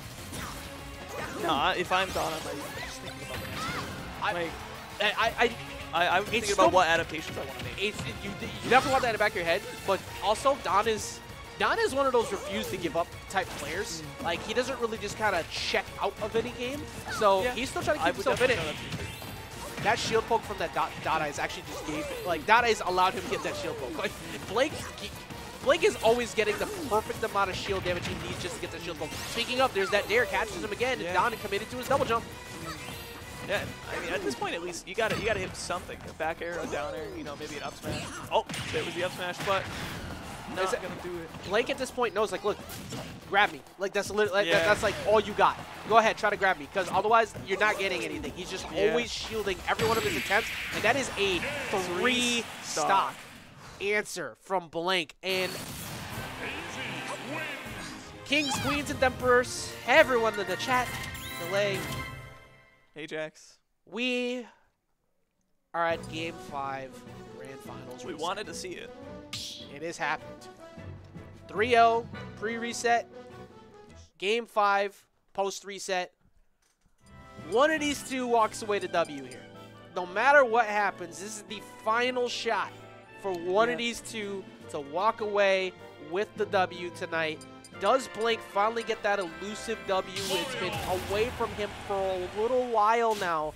Or does Don get another shot at pulling some incredible pulls from the Pokemon collection? We'll find out as we get into Game 5 here. I'm just happy to see it, to be honest. This has been such an incredible set. I can see this being an incredibly close game in the future. Well, I mean, not in the future, but like coming out right now. And that falling up air literally saved his life. Like absolutely. I panicked for a second. I thought he was going to die immediately. Yeah. Oh my God, Blank's spacing again. It's just been so good. The fireball finally. That is a rare fireball that's found its way in. Don hasn't been able to beat Blank out of shield for a little while now. That's something I've noticed. Shielding on, and it's ended up getting poked as well. Yeah, and Blank just he just doesn't get grabbed. Okay, like the up air. Okay. Oh, no kill off. And there's the cape, but it doesn't end up working out because he hasn't hit it yet. Yeah, waits it out. Doesn't get ridiculous. Doesn't try to do anything crazy. But here's that thing. Here's that thing that comes from Game 5. It doesn't matter how good you've been playing up to this point, because it's the final game. Everybody's nervous. No matter which way you look at it. Look at how much more afraid Blank has been in disadvantage so far. He's been air dodging more. Don has been swinging a ton, just looking for something. This is scary. I don't know. I'm just watching both of these players in the corner trying to kill each other. You know, that shield. I can't believe that. Yeah, your shield's getting low. You can't always. You gotta tilt it. You gotta, you know. And the thing delay is that games like this. Oh my God! He put himself on the wrong side. He rolled through or moved to the other side at the last second. Where Blank literally was just trying to cover fair from the opposite side of shield, so that way he could keep himself crossed up and not take a grab. But he could have taken a up smash out of that. Blank gets 52, makes him double jump. His jump's still gone. He gets away with the nair, but he still takes a grab for it, and he's already at 82. Oh, okay, but the back air is going to save his life in that position. Of course, unfortunately, now you're already at kill percentage again. You want to find some way to lock this down. Oh, okay. Not There's quick that enough. similar position against what happened last game where he was. Oh, I can't believe that he rolled through that. He's been hunting for options as a physical hitbox to try and get it like a kill, but Blink is just shielding all of them. he tried And the to roll counter past points is it, smart. You can see the like slight frustration on Don in the camera. He doesn't really let that loose a lot lately, but Blink is now up 2 stocks once again. Yeah, I think honestly a lot of Don's kill options are getting a little predictable. I mean, oh, that's his double jump. Okay, the early up working out for him this time. The only answer that he had that was going to be able to work there. Right now, Don sneaking around, trying to go for a cape, actually coming off stage at that point at 170, kind of surprised. Yeah, and this is game 5 we're talking too. Blank's at 170%. He's really struggling to find that kill. Because Blake is always playing around. He puts in so many hitboxes, you can't grab him. He Okay, probably gets a speaking grab, of but he's on the other side of the forward stage, so throw, he can't get a back throw. I think up throw might do it soon, but at this point, Okay, but the back air will do it, but you know, Mario's your death, and then maybe you still got a chance. yeah, that is still a possibility. Mario existing is a threat in and of itself. He basically, that's like the only options he has. He needs a 0 to death in a dominant fashion. He literally can't afford to take much else. Letting this is so scary. Okay, there's the up air, forward air. Oh, he waited. Blake just revealed something to me. He's kind of swinging too. Oh wait, no, the back air comes through. The early up the other uppy. No, I would be a little nervous to throw it out that third time though.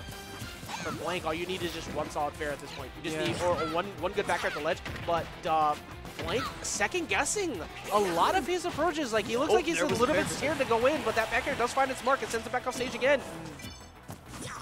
Okay, now you're in the corner though. You're in the corner. You're at 1,000,000. Oh, the forward smash. You get grabbed for it. Yeah, Don looking heavily for that forward smash. And he went for the counter on the fireball. I think Don, having seen that miss, if I were Don. Oh, he had the read, but he doesn't get it. Still gets a grab out of that though. Delay. This is like Don is working his way back into this game. It's at 170, but this is not done. It's not over. He gets caught by the umbrella on ledge though. That does take away his turn. Back air does not get enough. He gets the sour spot. Oh, he was right about the jump too. Oh my gosh, that's so scary. I think down air might be enough to take it out too. That's why Don is kind of looking for it, but he's trying to mix it up between down air and up smash. Blank just basically trying not to make a mistake. Oh, he gets the back air. Okay. All right. He needs a good comp. You're at max rage.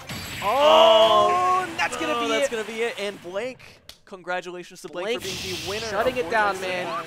That is now 2 times. He had it against against, I keep wanting to say Blitz. He had it the same situation against 6 AM where he was behind the whole time and he brought it all the way back. He stopped the reverse 3-0 from 6, and then here he gets the reset, and not only the reset, he's able to shut it down and get the W here to finish it out against what was almost an incredible comeback from Don up to that point. Incredible changes on both of these players' parts. That was quite the match to watch. Yeah, that was phenomenal. And what an awesome way to close out the set. Oh my god! Actually, you know, even all of like the top 5, you know, like best. I as a personal bias, top 6. I am a big fan so far of the top 8 best of 5s. I you know, this is the first day, first week we did it. Normally we would do best of 3s because we want to make sure we ended a good time, but like. Look at, like, everybody out there is just vibing. Like, we got a bunch of people just chilling. Everybody's getting games in, having a good time. Yeah. And honestly, the best of 5s really created situations for incredible sets. And I'm here for it. And shout outs again to everybody who tunes in. This is time when we start to say our goodbyes. So, real quick, you should go ahead, like, follow, subscribe, and show some love and support to everything that is VGBootCamp for letting us run the streams on not only here, but also every single, you know, not just every